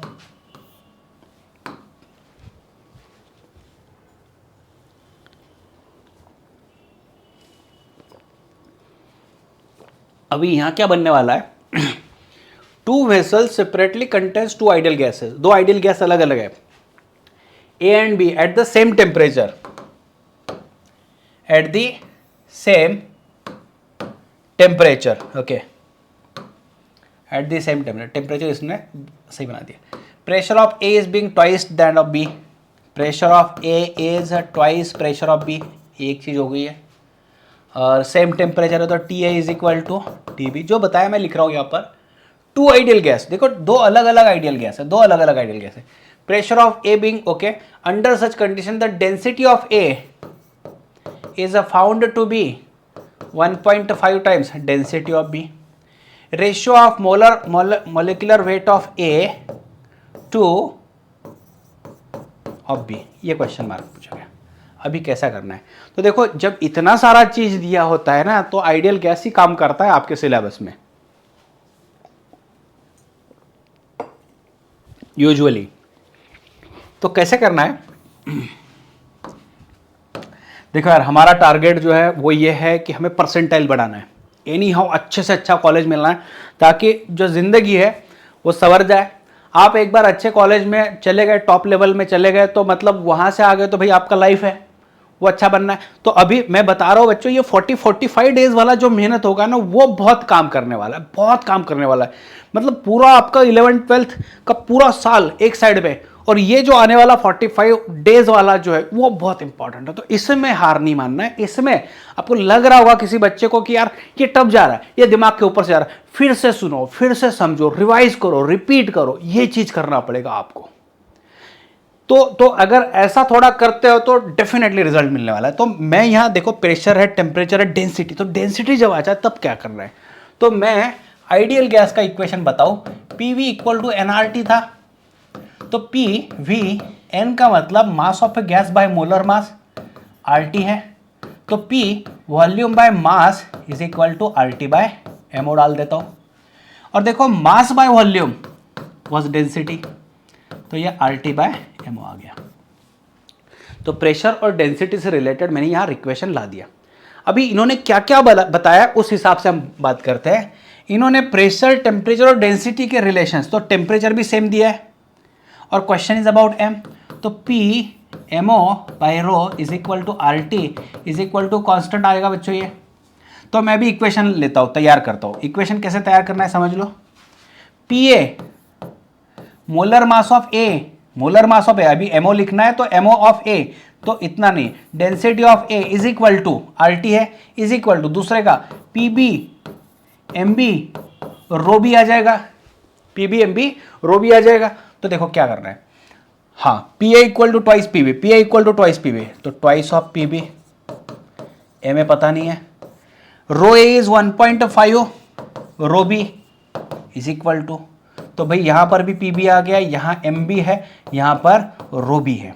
तो इनको करना क्या है, एक ना एक तो सवाल भाई लेंदे बनने वाला है। ऐसे नहीं है कि एक क्वेश्चन से पूरा जस्टिफाई कर दो, जजमेंट कर दो। भाई एक सवाल टफ आ रहा है तो कई सारे क्वेश्चन तो इजी भी आ रहे हैं। आप ये समझ लो, अगर इस पे 3 सवाल बन रहा है तो 3 में से एक तो गूगली पढ़ने वाला है भाई। तो कहीं ना कहीं जैसे ये यहाँ टाइप का क्वेश्चन है, मैं क्वेश्चन कराते कराते यहाँ पे आ गए। देखो फॉर पॉली एटॉमिक गैस, बताओ आंसर क्या है। तो 4+F बाई 3+F था, 4+F बाय 3+F अभी तो हमने किया। तो अभी इसको लगने वाला 1-1.5 मिनट, नहीं लगने वाला। तो अगर ये कम टाइम पे होने वाला है तो इसका टाइम बचाओ ना, लाओ इधर। आपको मतलब फिजिक्स और केमिस्ट्री कंबाइन करना होता तो केमिस्ट्री का टाइम मिलके इधर करवा दो, कर सकते हो आप। तो भाई ये कैंसल, ये कैंसल, तो MA by MB would be equal to, इसको इधर खींच लो 1.5 और इसको इधर ला दो, तो 3/4, 3/4, 1.5/2 देखो नहीं है तो इस टाइप में आ गया। रेशो में तो यूजुअली 1.5:2 ऐसा रखते नहीं है, यूजुअली रखा हो तो वो भी देख लो। चलो दोनों हो गया, आगे बढ़ते। मीन फ्री पाथ है तो होता क्या है, जब ये मॉलिक्यूल, जब ये एटम मॉलिक्यूल जब घूमता है, गैस के थ्रू मूव करता है, तो ये कोलिजन करता है, कई बार कोलिजन करता है। यहां से आया, किसी एक मॉलिक्यूल को कोलिजन करवा दिया, फिर यहां गया, फिर यहां से कोलिजन करके आया, फिर ये अलग अलग जगह पर कोलिजन कर रहा है। तो लार्ज नंबर ऑफ कोलिजन यहां पर बन रहा है।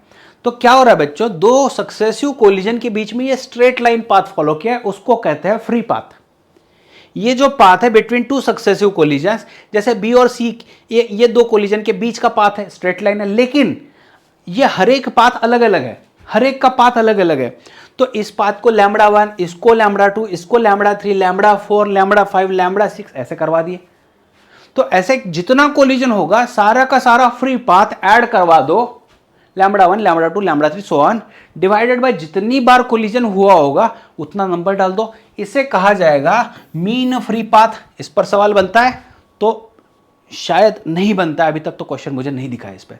तो λ1, λ2 एडिशन करवा दो फ्री पाथ का, और डिवाइडेड बाय जितना कोलिजन हुआ उतना कोलिजन यहां पर डाल दो।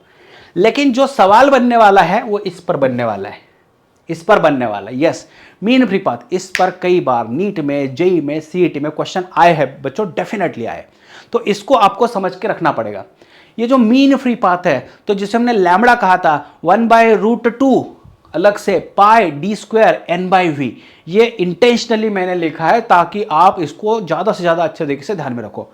ये capital N for number of molecules, V for volume है, और ये D फॉर डायमीटर है। क्योंकि क्या होता है ना, रियलिटी में देखो क्या होता है, हमने क्या देखा है, आइडियल गैस इक्वेशन के हिसाब से पॉइंट साइज बहुत छोटे छोटे मॉलिक्यूल्स, लेकिन रियलिटी में मॉलिक्यूल तो होता बड़ा है।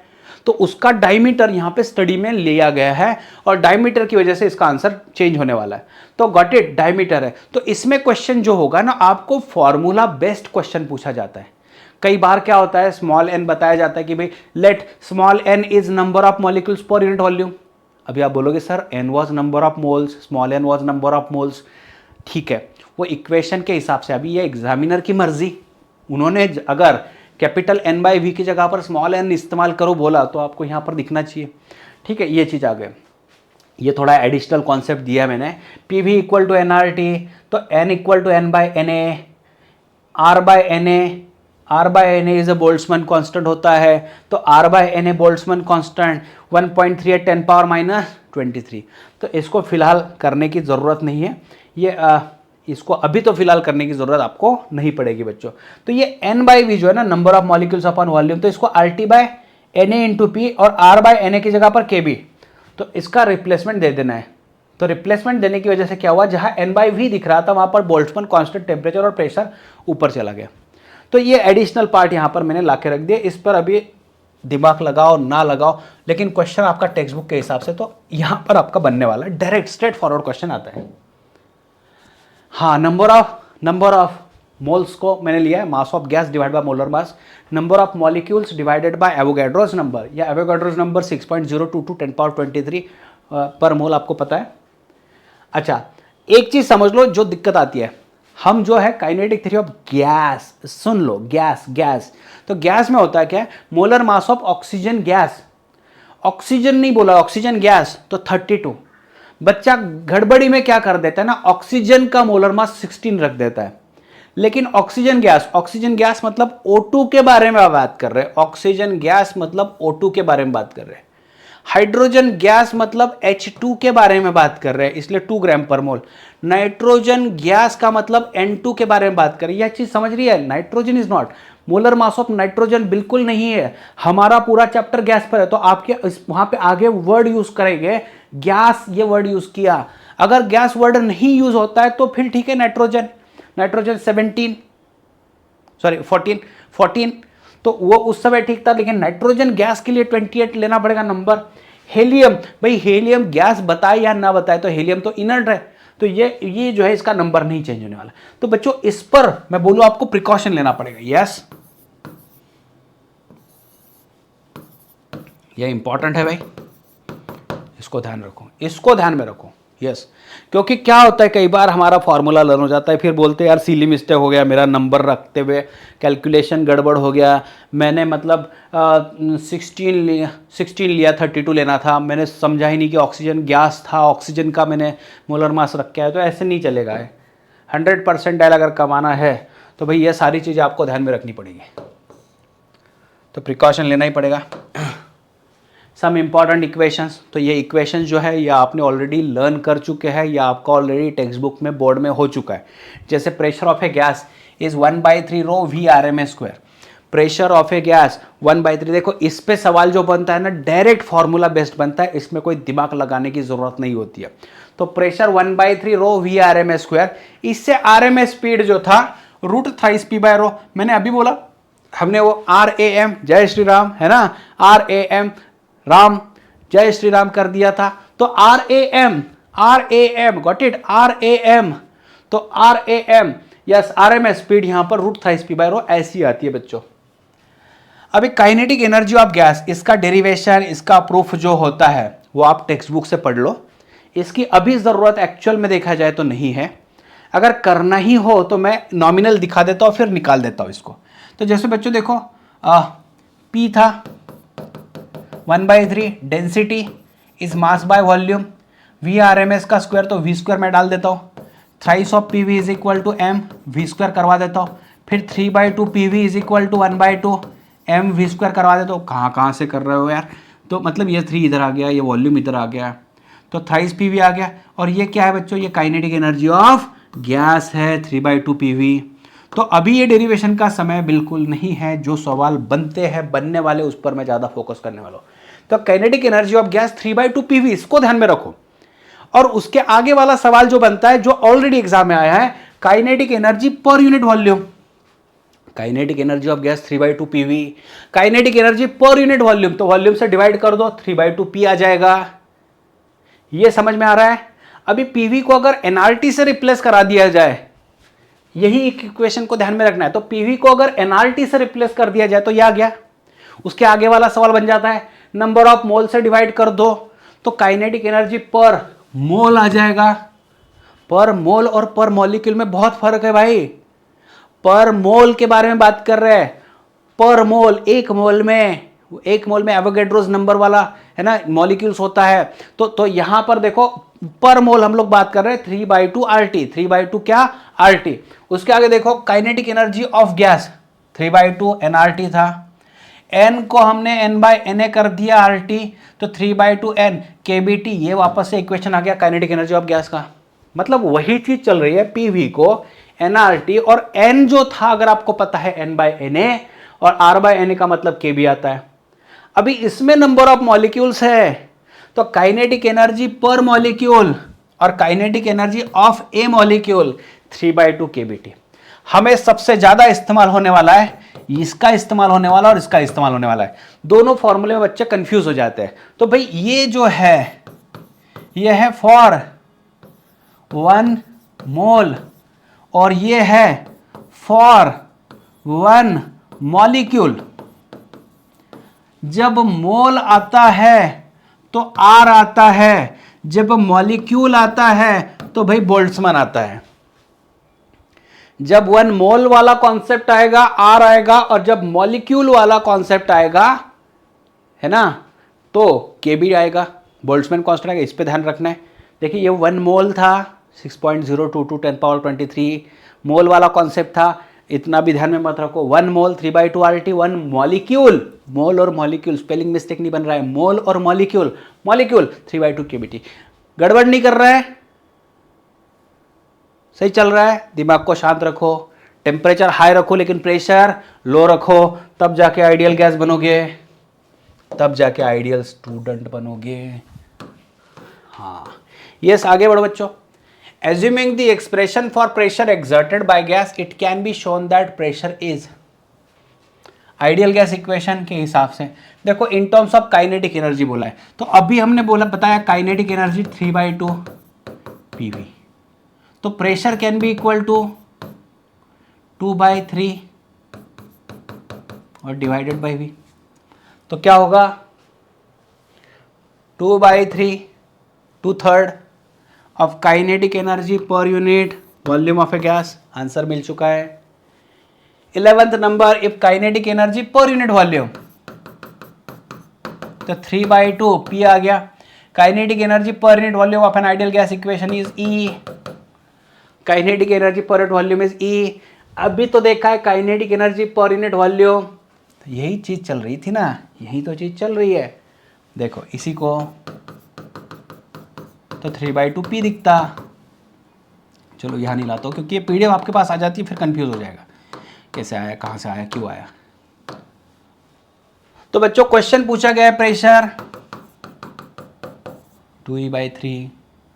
नीट में भी ऐसे सवाल आते हैं, नीट में भी ऐसे ही सवाल आते हैं, तो अपने आप को समझ लो, नेशनल एग्जाम के हिसाब से स्टडी प्रिपेयर करना पड़ेगा बच्चों। आगे क्या है, what is the pressure of hydrogen in a cylinder, what is the pressure of hydrogen in a cylinder of volume 10 liters if total energy of translational is this one। हाँ, what is the pressure of hydrogen, total energy of translation is, okay, energy is given, मतलब energy है 3/2 PV। What is the pressure in a hydrogen?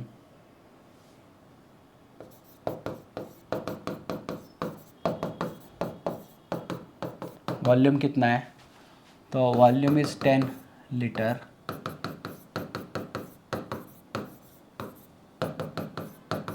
-2 metre cube, तो 10⁻⁻2 3/2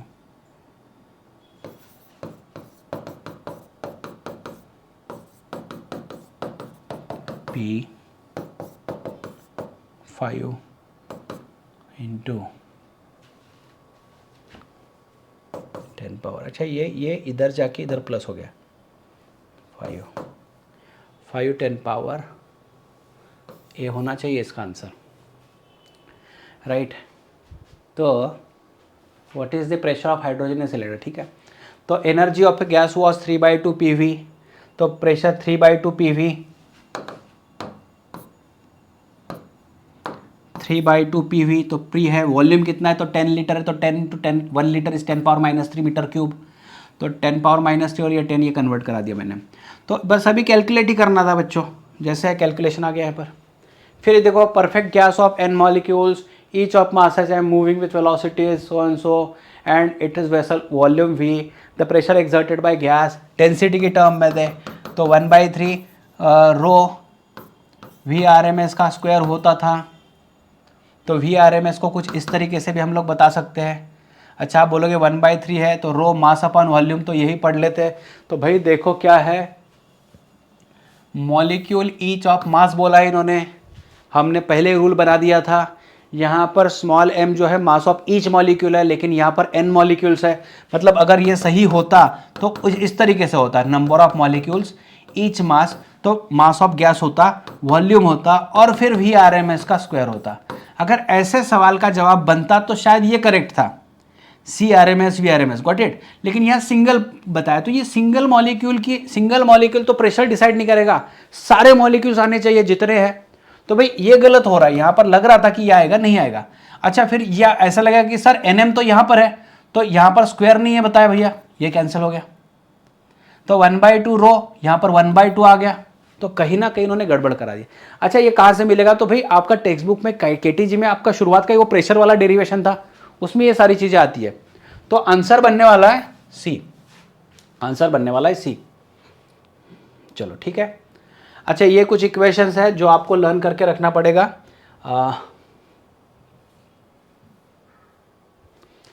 इसमें तो question नहीं पूछा जाएगा, लेकिन अगर दो गैसेस को मिक्स करा दिया जाए तो ये सवाल बनते हैं। जैसे दो गैसेस को मिक्स करा दिया जाए, नॉन रिएक्टिव गैसेस हैं, देखिए नॉन रिएक्टिव गैसेस को मिक्स करा दिया जाए तो number of moles N1 + N2, जितने मॉलिक्यूल्स बन रहे हैं एडिशन होगा, मोल्स का ऐड होगा। Total internal energy U1 + U2 हो जाएगी।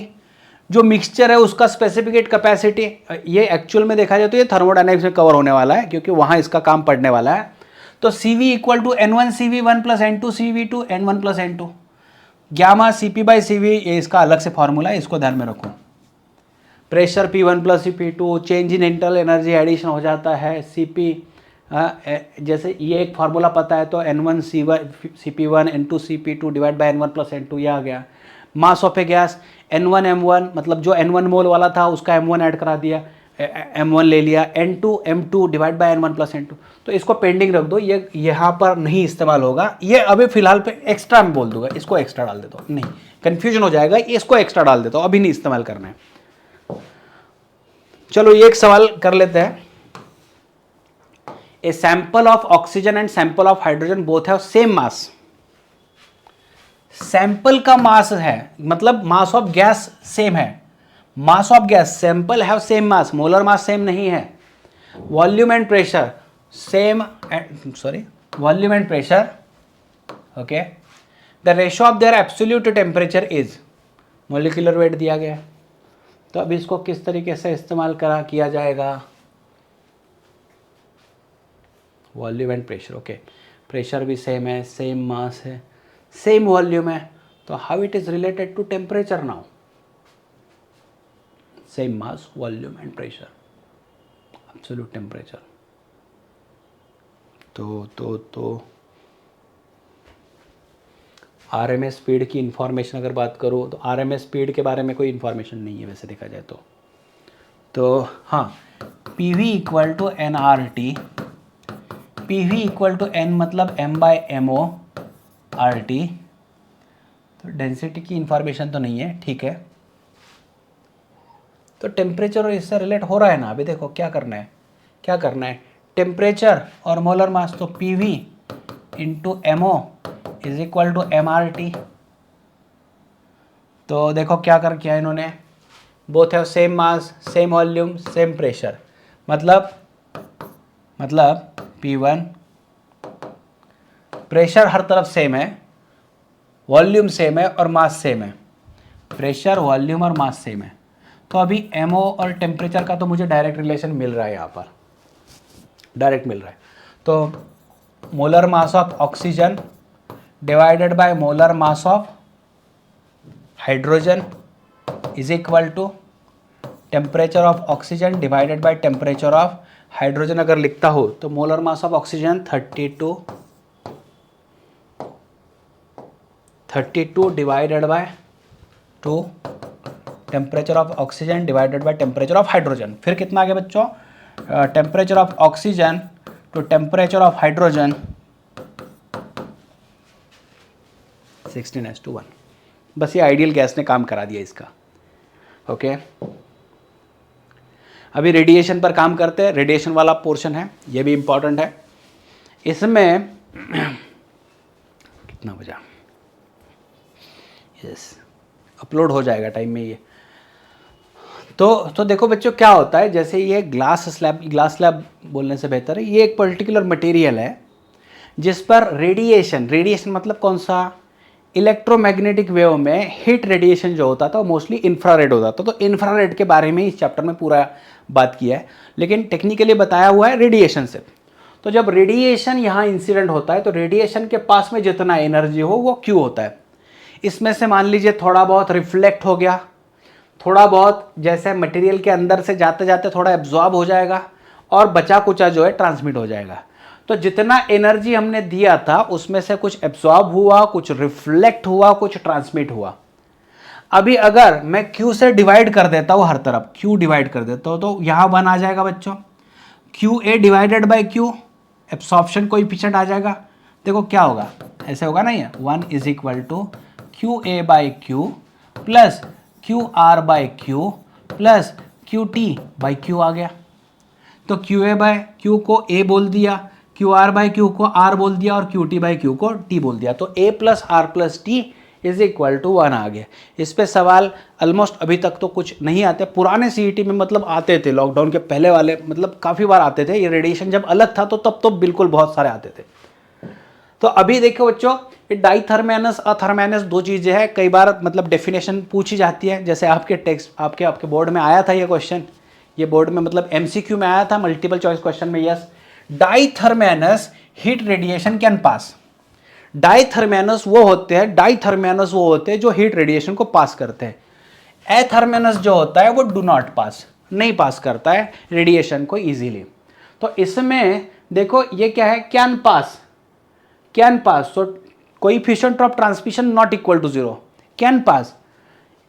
और ये इट डू नॉट पास, तो होता क्या है, जो इंसिडेंट हो रहा है उसको रिफ्लेक्ट करा देगा, तो उसका रिफ्लेक्शन कोएफिशिएंट जो होगा वो कुछ ना कुछ होगा, है ना। तो it is not equal to 0।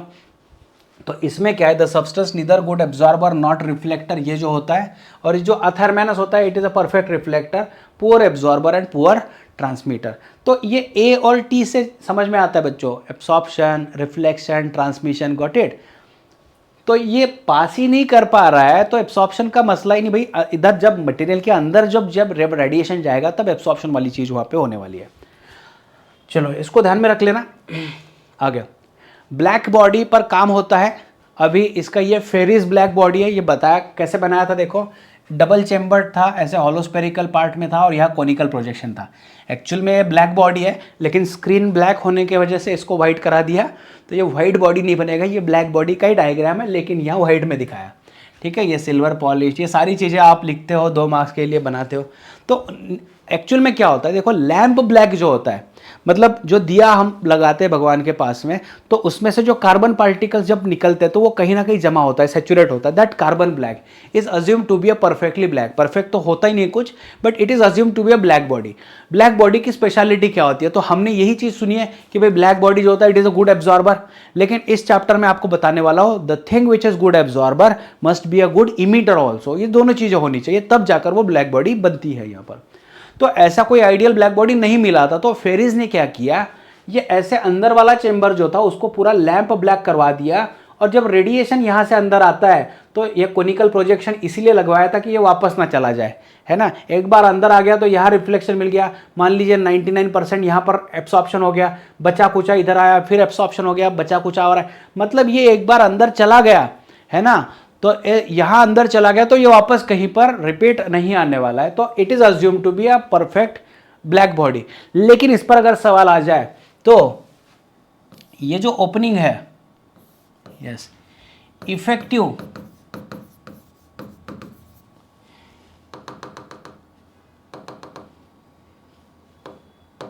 हाँ, ये जो एपर्चर है,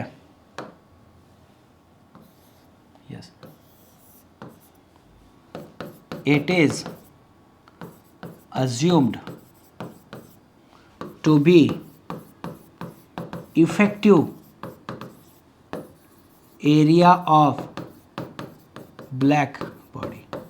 कोई अगर सवाल पूछा आपको कि effective area of black body क्या है, तो आप बोलोगे ये पूरा एरिया जो है ये इफेक्टिव है। बिल्कुल नहीं है। हमने क्या देखा, जब रेडिएशन इसके अंदर गया तो वो वापस नहीं आया। मतलब ये जो छोटा सा होल है यही ब्लैक बॉडी का इफेक्टिव एरिया है। Are you getting this one? मतलब ये कितना भी बड़ा हो, कितना भी कम हो, लाइट यहां से गया तो ये वापस नहीं आया, तो effective area is not like this one, effective area is only this one. हमने शुरुआत में एक पजल दिया था कि भाई sun is a good black body because sun is a good emitter also ना, ये हर टाइप का रेडिएशन इमिट कर पाता है। The thing which is a good absorber is a good emitter also, so sun is assume to be a black body. Black का मतलब black दिखना ही चाहिए ऐसा जरूरी नहीं है। चलो इसमें कुछ देखिए, इसके कोई बेसिक पॉइंट्स हम लोग ले लेते हैं। It absorbs radiation hit incident on it, ठीक है। It is a bad reflector and bad transmitter of it, क्योंकि ये एब्जॉर्ब ही कर पाता है। इसका कोएफिशिएंट ऑफ एब्सॉर्प्शन भाई 1 होता है, इसका इमिशन भी 1 होता है। The thing which is a good absorber is a good emitter, ये खुद के पास एनर्जी रख के फट जाएगा, फटता तो हमने कभी दिखा नहीं है। मतलब the thing which is absorbing energy, absorb करते करते करते करते कितना करेगा भाई, इसका कोई लिमिट तो होगा, तो ये एक्सचेंज करना शुरू कर देता है। Yes definitely good absorber is a good emitter. At a given temperature emissive power is greater then emissive power of any body. At a given temperature emissive power of A black body, मतलब black body का जो emit करने वाला जो formula होता है, मतलब जो इमिट करता है, जो पावर होता है, जो emissive power in the sense confuse करा देगा ये वर्ड, इमिसिव पावर जो होता है ये इंटेंसिटी से रिलेटेड होता है। क्या होता है आगे आने वाला है। मतलब अभी के लिए तो इतना है कि at given temperature emissive power of black body is greater than the emissive power of any body. Perfect black body does not exist in nature. For practical purpose lamp black is used which is 98%, which absorbs 98% of it. ठीक है, तो lamp black का इस्तेमाल होता है। आगे चलो। Yes, emissive power, power जो होता है बच्चों एनर्जी डिवाइडेड बाय टाइम होता है, रेट ऑफ डूइंग वर्क होता है मैकेनिक्स में अगर बात करें तो। लेकिन यहाँ इमिसिव पावर, इमिसिव वर्ड लग जाता है ना, तो it is amount of energy emitted per unit area per unit time है। क्या है? Energy emitted per unit area per unit time. ये जो कैपिटल क्यू बताया गया है, क्या बताया गया बच्चों? ये कैपिटल क्यू जो बताया गया है that is amount of energy that is emitted per unit area per unit time. तो बॉडी का जो एरिया होगा आपको पता होगा, so that energy is emitted by that body पर unit area per unit time. ये ऐसे क्यू बाई 80 यहाँ पर आ चुका है। तो इसका ऐसा यूनिट देखो बच्चों क्या होगा, देखो ये आ गया जूल, ये एरिया मीटर स्क्वायर, और ये पर यूनिट टाइम है तो ये सेकंड में आ जाएगा, joule per meter square per second. Joule per second जो होता है वो वैट होता है, watt divided by meter square आ गया, ये आ गया। डायमेंशंस देखो तो जूल का डायमेंशन अभी करके दिखाना है आपको, चलो ठीक है। Joule m1 L2 T - 2, metre square मतलब L2 और सेकंड मतलब T1। तो बच्चों ये आ गया m1 L2 कैंसिल होके L0 बन गया और ये T पावर -3 बन चुका है इतना ही। ये ऐसे कर सकते हो। इसका पावर, इसका यूनिट ध्यान में रखो, ये बहुत इंपॉर्टेंट है। Joule per meter square per second था, ये ऊपर जाने के बाद m-2 s-1 हो जाता है, या फिर वैट पर मीटर स्क्वायर को ध्यान में रखना है। ये काम की चीज़ है, देखो ये काम की चीज़ है। और इसी फॉर्मूले में कई बार पावर के बारे में बात करेंगे, तो पावर जब होता है तो Q/T लिखना पड़ता है, पावर जब होता है तो Q/T लिखना पड़ता है। बताता हूं मैं। कोएफिशिएंट ऑफ इमिशन को एक डिफाइन किया गया। हमारे पास दो टाइप की बॉडीज है, ऑर्डिनरी बॉडी और ब्लैक बॉडी।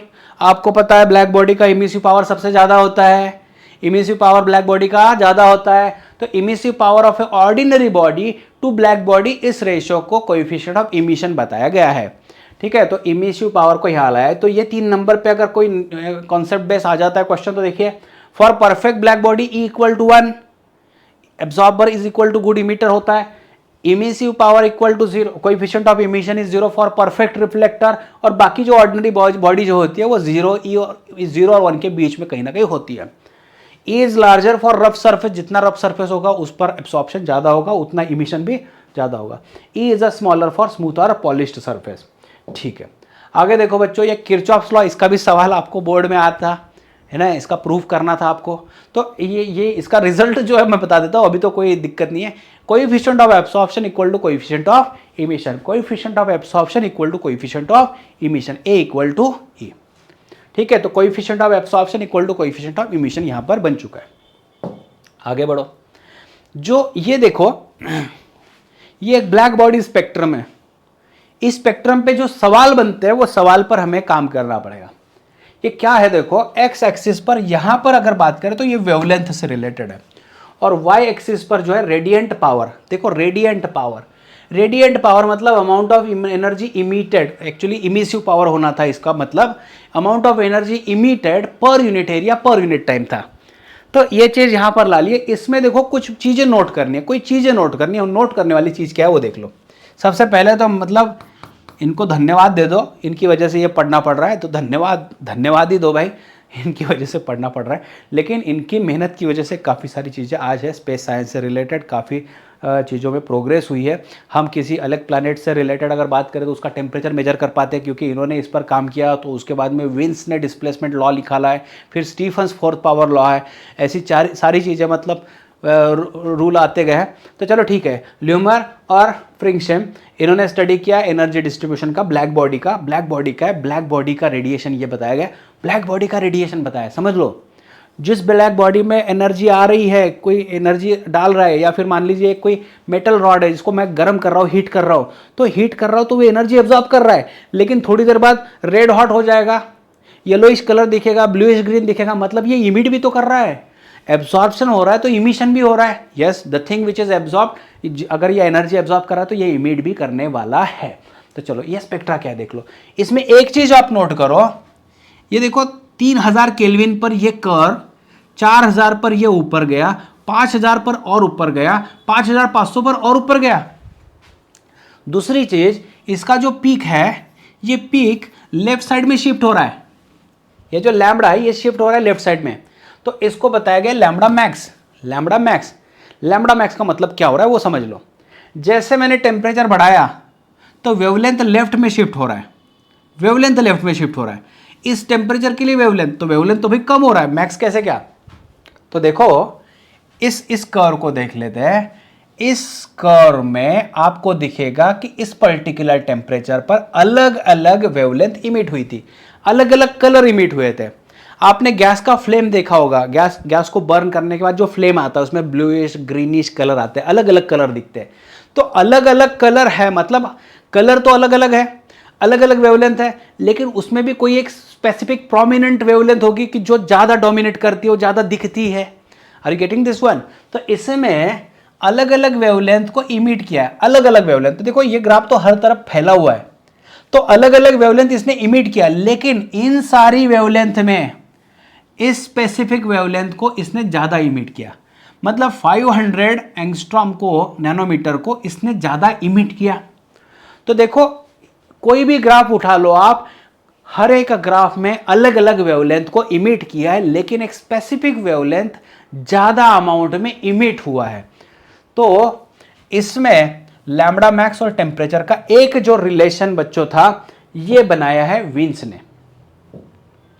चलो मैं पहले यहां पर इसका प्रॉपर्टीज दिखा देता हूं। At given temperature energy is not uniformly distributed, सही है क्या।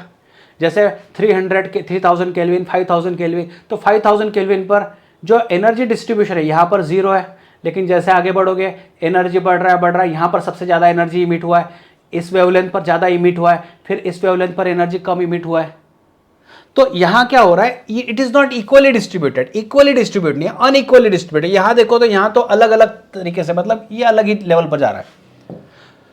दूसरा, at given temperature radiant power increases with increase in wavelength, reaches maximum and then decreases. तो ये रेडिएंट पावर जिसके बारे में बात किया, तो पहले देखो वेवलेंथ बढ़ा, ये रेडिएंट पावर बढ़ा, मैक्सिमम तक आया, उसके आगे की वेवलेंथ पर घट रहा है, मतलब पहला बढ़ा फिर घटा, पहले बढ़ा फिर घटा। तो वेवलेंथ के हिसाब से वेवलेंथ बढ़ रही है, रेडिएंट पावर बढ़ा, मैक्सिमम आया फिर घटा। उसके बाद में बच्चों क्या है, area under the curve represent total energy emitted per unit area bye black body, total energy emitted per unit time per unit area bye black body at all wavelength. So area under the curve अगर पूछा जाए तो ही बताना, otherwise नहीं बताना है। The peak of curve shift toward left, yes, lambda max decreases with increase in temperature. बोलोगे यार लैम्बडा मैक्स भी बता रहे हैं, समझ लो, इसका लैम्बडा मैक्स ये था, इस टेम्परेचर का लैम्बडा मैक्स ये था, इस टेम्परेचर का लैम्बडा मैक्स ये है, इस टेम्परेचर का लैम्बडा मैक्स ये है, टेम्परेचर बढ़ रहा है लेकिन वेवलेंथ हम लोग देखिए ये पीक जो है ये शिफ्ट हो रहा है, ये इधर डॉट है, ये डॉट लेफ्ट में है, ये डॉट लेफ्ट में है, ये डॉट लेफ्ट में है, मतलब lambda max for is decreasing, अलग अलग टेम्परेचर बढ़ रहा है तो लैम्बडा मैक्स डिक्रीज हो रहा है। उसके बाद में क्या बच्चों, at higher temperature radiant power corresponding to all wavelength increases. जैसे टेम्परेचर बढ़ रहा है, अब देखो ना टेम्परेचर बढ़ रहा है तो ये पीक भी बढ़ रहा है, इंटेंसिटी भी बढ़ रहा है, तो जैसा टेम्परेचर बढ़ रहा है ये पीक बढ़ रहा है, तो यही बताना है उनको, at higher temperature radiant power corresponding to all wavelength increases. ठीक है, आगे बढ़ो। अभी यहां क्या बताया बच्चों, the black disc XYZ have radii 1, 2 and 3 metre. The wavelength corresponding to maximum intensity are 200, 300 and 400 nanometer respectively. Radiation between emissive power Ex, Ey, Ez is. इसके लिए अगला कॉन्सेप्ट करके फिर वापस आते हैं क्योंकि वेवलेंथ से रिलेटेड कॉन्सेप्ट है। ठीक है, इसको पहले पढ़ लो। 34 इसके लिए क्या आने वाला है, about black body radiation which one of the following is a wrong statement, for all wavelength intensity is same, no, shorter wavelength intensity is more, shorter wavelength intensity was more, longer wavelength intensity is less, shorter wavelength intensity more, longer wavelength intensity वो कम कम होते जा रहा है। चलो ठीक है, इसके लिए आते हैं, चलो यहाँ पर आते हैं। ये विंस डिस्प्लेसमेंट लॉ है। विंस ने क्या किया, एक पैटर्न उसमें ढूंढा, क्या अलग टेम्परेचर पर अलग वेवलेंथ मैक्सिमम मिल रही है, तो इसने लैम्बडा एम और टी, लैम्बडा मैक्स उस टेम्परेचर पर जो मैक्सिमम वेवलेंथ इमिट हो रहा है उसका और इसका टेम्परेचर का प्रोडक्ट कर लिया, उसमें मिला कांस्टेंट 2.897 10⁻³ तो फॉर कैलकुलेशन अप्रॉक्सीमेटली आप 2.89 मतलब 3 10⁻³ ले सकते हो mk। ये मिली केल्विन नहीं है, यहाँ पर आपका ध्यान जो होता है ना वो जागरूक हो जाता है कि भाई मिली केल्विन नहीं, मीटर एंड केल्विन है। देखो मैं ये अपने साइड से दे रहा हूँ, अगर भूल जाए तो इसको ध्यान में रखो। ये नंबर 289 अगर 2.897 अगर ध्यान में नहीं रहता है तो 3 10⁻³ ध्यान में रखो। ये बहुत ही इंपॉर्टेंट होता है। It is use to determine the temperature of star, sun and moon. इस पर ये ज़्यादा काम करता है, समझ में आ रहा है, इस पर ये ज़्यादा काम कर रहा है। मान लीजिए सन से हमें प्रोमिनेंट वेवलेंथ जो है 5000 एंगस्ट्रॉम मिलती है, तो मैं इसमें 5000 एंगस्ट्रॉम डाल दूंगा और बी की जो वैल्यू है ये तो फिक्स है, हर तरफ फिक्स होगी, तो मेरे पास वेवलेंथ मिल रहा है किसी स्टार से, किसी प्लैनेट से आ रहा हुआ, मतलब 5000 मिल रहा है मान लीजिए, तो 5000 डाल दिया, सन से बोल रहा हूं मैं, तो सपोज 5000 डाल दिया एंगस्ट्रॉम, और एंगस्ट्रॉम को मीटर में कन्वर्ट कराना पड़ेगा। बी की वैल्यू यहां पर दी गई है, आप सॉल्व करो, आपको टेम्परेचर मिल जाएगा सरफेस ऑफ सन से। तो इतना आसान यहां पर कर दिया है ये सारी चीज को। तो बच्चों यहां आते हैं, a black disc of radii respectively the wavelength corresponding to maximum intensity are okay। तो इमिसिव पावर का फॉर्मूला है E is equal to amount of energy emitted per unit area per unit time, यह आ गया। उसके बाद में wavelength को कैसे रिलेट किया जाए,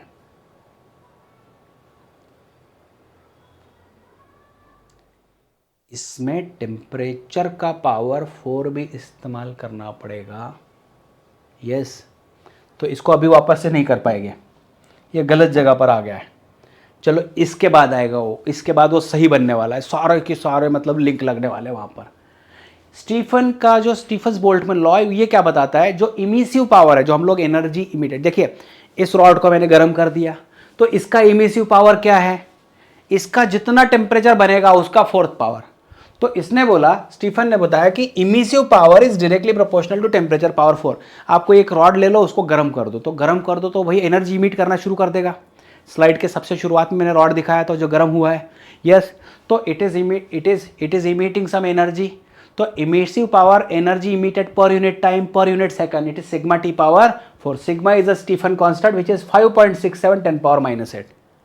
कैसे लेना है इसका यूनिट कैसे बनाते हैं, तो आपको इमिसिव पावर का यूनिट पता है, उसके हिसाब से ही बनाना पड़ेगा। यहाँ पर कैसे बनने वाला है देखो, तो कैसे बनने वाला देखो, ई सिग्मा टी पावर 4, तो it was amount of energy emitted per unit area per unit time, sigma T power 4, तो सिग्मा ये आ गया Q बाई ए टी और टी पावर 4। तो देखो सिग्मा का यूनिट अगर लेते हैं तो देखिए Q joule, area metre square, ये आ गया सेकंड और ये आ गया केल्विन पावर 4। आ गया बच्चों, यही आ रहा है। तो बस एक ही चीज़ तो ऐड हुई है, joule per meter square per second में केल्विन का पावर आ गया ऐड, केल्विन का फोर्थ पावर आ गया। तो जूल पर सेकंड तो बैठ था, बस ऐसे ही करना है। तो जब का इक्वेशन जो था वैसे ही है, बस k पावर -4 इसमें इंक्लूड हो गया। अभी इससे रिलेटेड बात करते हैं, इसको कंबाइन करते हैं उस क्वेश्चन से। तो एनर्जी जो है, इमिसिव पावर जो है, दैट इज प्रोपोर्शनल टू और that is equal to sigma T power 4 और lambda T was equal to constant. तो अगर मैं टी पावर 4 लिख देता हूं तो B power 4 divided by lambda power 4 लिख सकता हूं। तो ये बन जाएगा बच्चों। और क्वेश्चन में क्या बताया, the wavelength correspond to maximum intensity, तो इंटेंसिटी के बारे में ही बात किया गया है। तो चलो ठीक है, ये रेशो में सॉल्व नहीं करना है। तो E proportional to T power 4 और प्रोपोर्शनल टू आ गया 1 बाय लैम्बडा पावर 4। तो जिसका वेवलेंथ सबसे कम, इनवर्स होने की वजह से जिसका वेवलेंथ सबसे कम, उसका इमिसिव पावर सबसे ज्यादा। तो 200 नंबर सबसे कम बन रहा है, इसका इमिसिव पावर सबसे ज्यादा, तो EX का सबसे ज्यादा, फिर 300 का ज्यादा, फिर 400 का, मतलब सॉरी इसका सबसे ज्यादा, फिर इसका थोड़ा कम, फिर इसका सबसे कम। ये आंसर आना चाहिए EX greater than EY greater than EZ, क्योंकि inversely proportional to lambda power 4 था।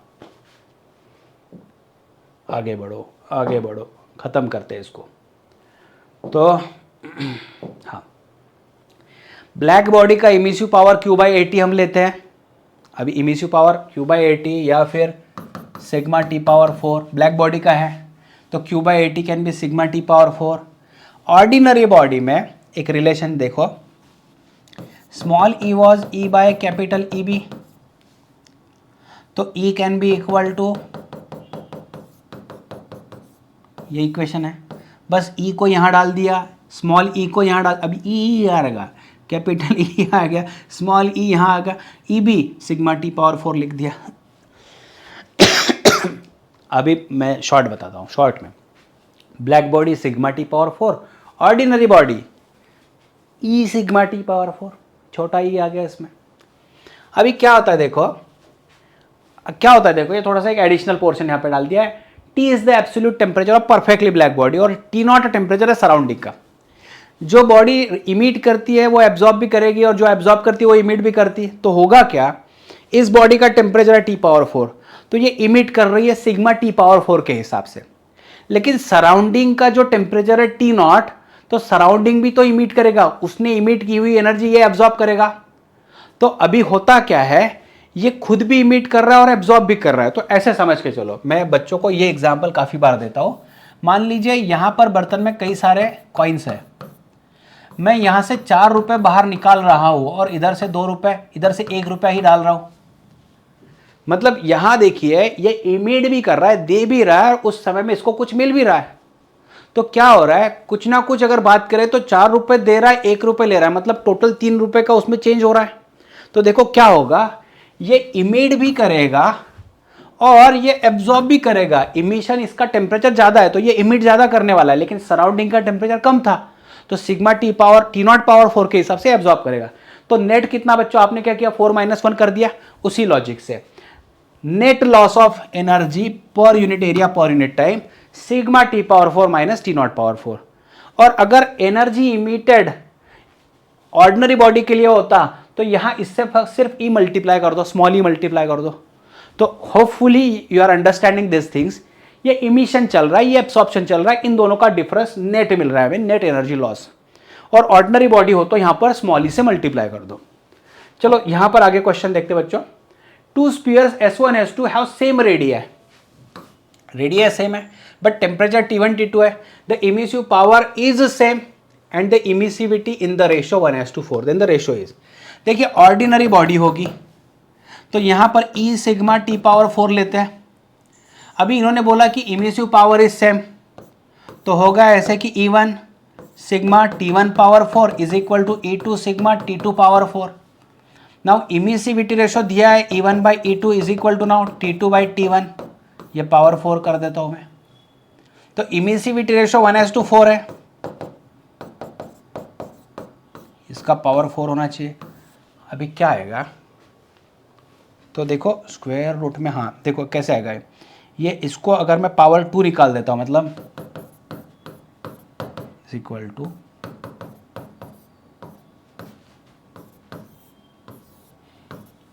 तो फिर ये 1/2 आ गया। अब स्क्वायर रूट डाल दो, तो रेशो T1 T2 का बताया है, पूछा है, तो T1 T2 का रेशो √2:1 बी आना चाहिए इसका आंसर। ठीक है, ये कर सकते हो। आगे बढ़ते हैं बच्चों। If the temperature of hot body is increased by 50%, so T2 is T1 plus 50% of T1, तो बच्चों ये आ गया 1.5 T1, कर सकते हो इतना। Then the increase in quantity of emitted heat radiated will be approximately, तो परसेंटेज में पूछा गया।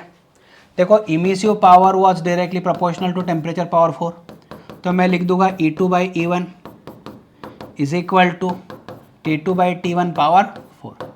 तो बच्चों ये आ गया T2 का मतलब 1.5 T1 बाई T1, इसका पावर 4, तो E2 by E1 is equal to 1.5 का पावर 4 बाई 1 आ गया। इसके बाद में कितना आना है, 1.5 का पावर 4, तो 2.25 इंटू 2.25 डिवाइडेड बाई 1, या फिर 1.5 को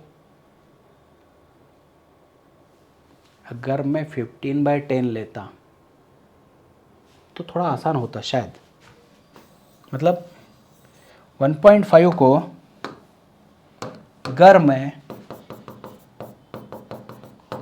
1.5 को मैं अगर 3/2 लेता पावर 4, तो 3/2 का पावर 81 16, यस। अभी परसेंटेज कैसे निकालना होता है, देखो E2 के सामने 81 नंबर है, E1 के सामने 16 है, तो E2 minus E1 by E1 into 100% करना होता है। कैसे करना होता है, E2 के सामने 81 है, E1 के सामने 16 है, तो परसेंटेज निकालने का तरीका फाइनल माइनस इनिशियल, तो फाइनल E2 है, E2 minus E1 by E1 into 100%, तो 81 minus 16 divided by 16 into 100% is equal to, तो हाँ 65 बाई 16 इंटू 100%, 64 अगर होता अप्रॉक्सीमेटली, तो ये अप्रॉक्सीमेटली बात कर रहा हूँ मैं, 400% के करीब आना चाहिए था। अप्रॉक्सीमेट अगर बात करें तो ये 400% के करीब आना चाहिए था। ऐसे होता ही है, चलो ठीक है। A black body radiates maximum energy at wavelength lambda. Its emissive power is E. Now, due to change in temperature of that body, it radiates maximum energy of wavelength 2 lambda by 3. At that temperature, emissive power is. तो emissive power is sigma T power 4 होता है, और in terms of wavelength बताने की वजह से सब constant bye lambda power 4, ये तो अभी किया था हमने, lambda M T equal to constant, so E inversely proportional to lambda power 4 आ गया। तो E1 रेशियो है E2 by E1 equal to, तो इन्वर्स होने की वजह से यहाँ पर लैम्बडा 1 और यहाँ पर लैम्बडा 2 का पावर 4 आ जाएगा। E2 वैसे ही है और E1 की जगह पर E डाल दिया, लैम्बडा 1 को उन्होंने लैम्बडा बताया है और लैम्बडा 2 को 2 lambda by 3 power 4, so E2 divided by E, यह आ गया बच्चों 3/2 का पावर 4। अब भी किया था ऐसे ही आ रहा है सब कुछ, है ना, तो 381 और ये 64, क्या था 16, so E2 is equal to 81/16 times E, 81/16 time, अभी किया वैसे ही है, मतलब दोनों को अप्रोच किया। देखो स्टीफन का सिग्मा टी पावर 4 और विंस का lambda T equal to constant, इन दोनों को कंबाइन करा के बनाया। बस उसी तरीके से यहाँ कोई क्वेश्चन उन्होंने बना दिया। A black body has a sphere of radius R, rate of radiation E at temperature T, if radius is made 3 times the temperature the rate of radiation. Rate of radiation का मतलब ऐसे हो रहा है यहाँ पर कि जैसा emissive power was Q by A T is equal to sigma T power 4 था, तो Q बाई टी लिख देता हो, it is rate of radiation is equal to area, इधर आ गया तो ए सिग्मा टी पावर 4। तो रेट ऑफ रेडिएशन को मैं R मान के चलता हूं, तो R proportional to area T power 4। अभी इनके हिसाब से क्या कर दिया है, तो रेट ऑफ रेडिएशन को देखिए R2 by R1 is equal to A2 by A1 और T2 बाई T1 पावर 4। तो अभी इन्होंने क्या किया देखो, R2 बाय और R1 जो था इन्होंने रेट ऑफ रेडिएशन को E बताया, तो E को मैं R1, तो R1 और रेडियस में अलग है, फर्क है देखो, तो E कर देता हूँ। रेट ऑफ रेडिएशन इसलिए मैंने यहाँ पर डिफाइन किया, rate of radiation is different. RT डाल देता हूँ, रेट ऑफ रेडिएशन RT, तो RT, ठीक है, ये समझ में आ गया। A2, हाँ, if radius is made R/3, तो रेडियस इज मेड R/3, तो एरिया और रेडियस में रिलेशन पता है, area of sphere is directly proportional to R square. तो अगर मैं A2 बाई A1 कर देता हूँ, तो यहाँ पर R2 by R1, R2 R/3 by R1 was R, इनका स्क्वायर होता, तो ये 1/9 बनता, A2 बाई A1 1/9 बनता। तो इसका इस्तेमाल कर लेता हूँ मैं 1/9। और टेम्परेचर में क्या बताया इन्होंने, T2 इज 3 टाइम्स T, तो 4 T पावर 4। तो बच्चों ये R2 is equal to E multiply by ये 1/9 मल्टीप्लाई बाई ये 81 और ये आ गया 9E। Got it. चलो ठीक है, PDF बना के देना है आपको, पहले PDF बना लेता हूँ।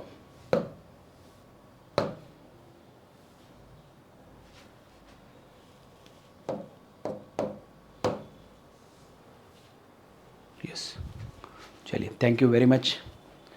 पढ़ाई करते रहो बच्चों।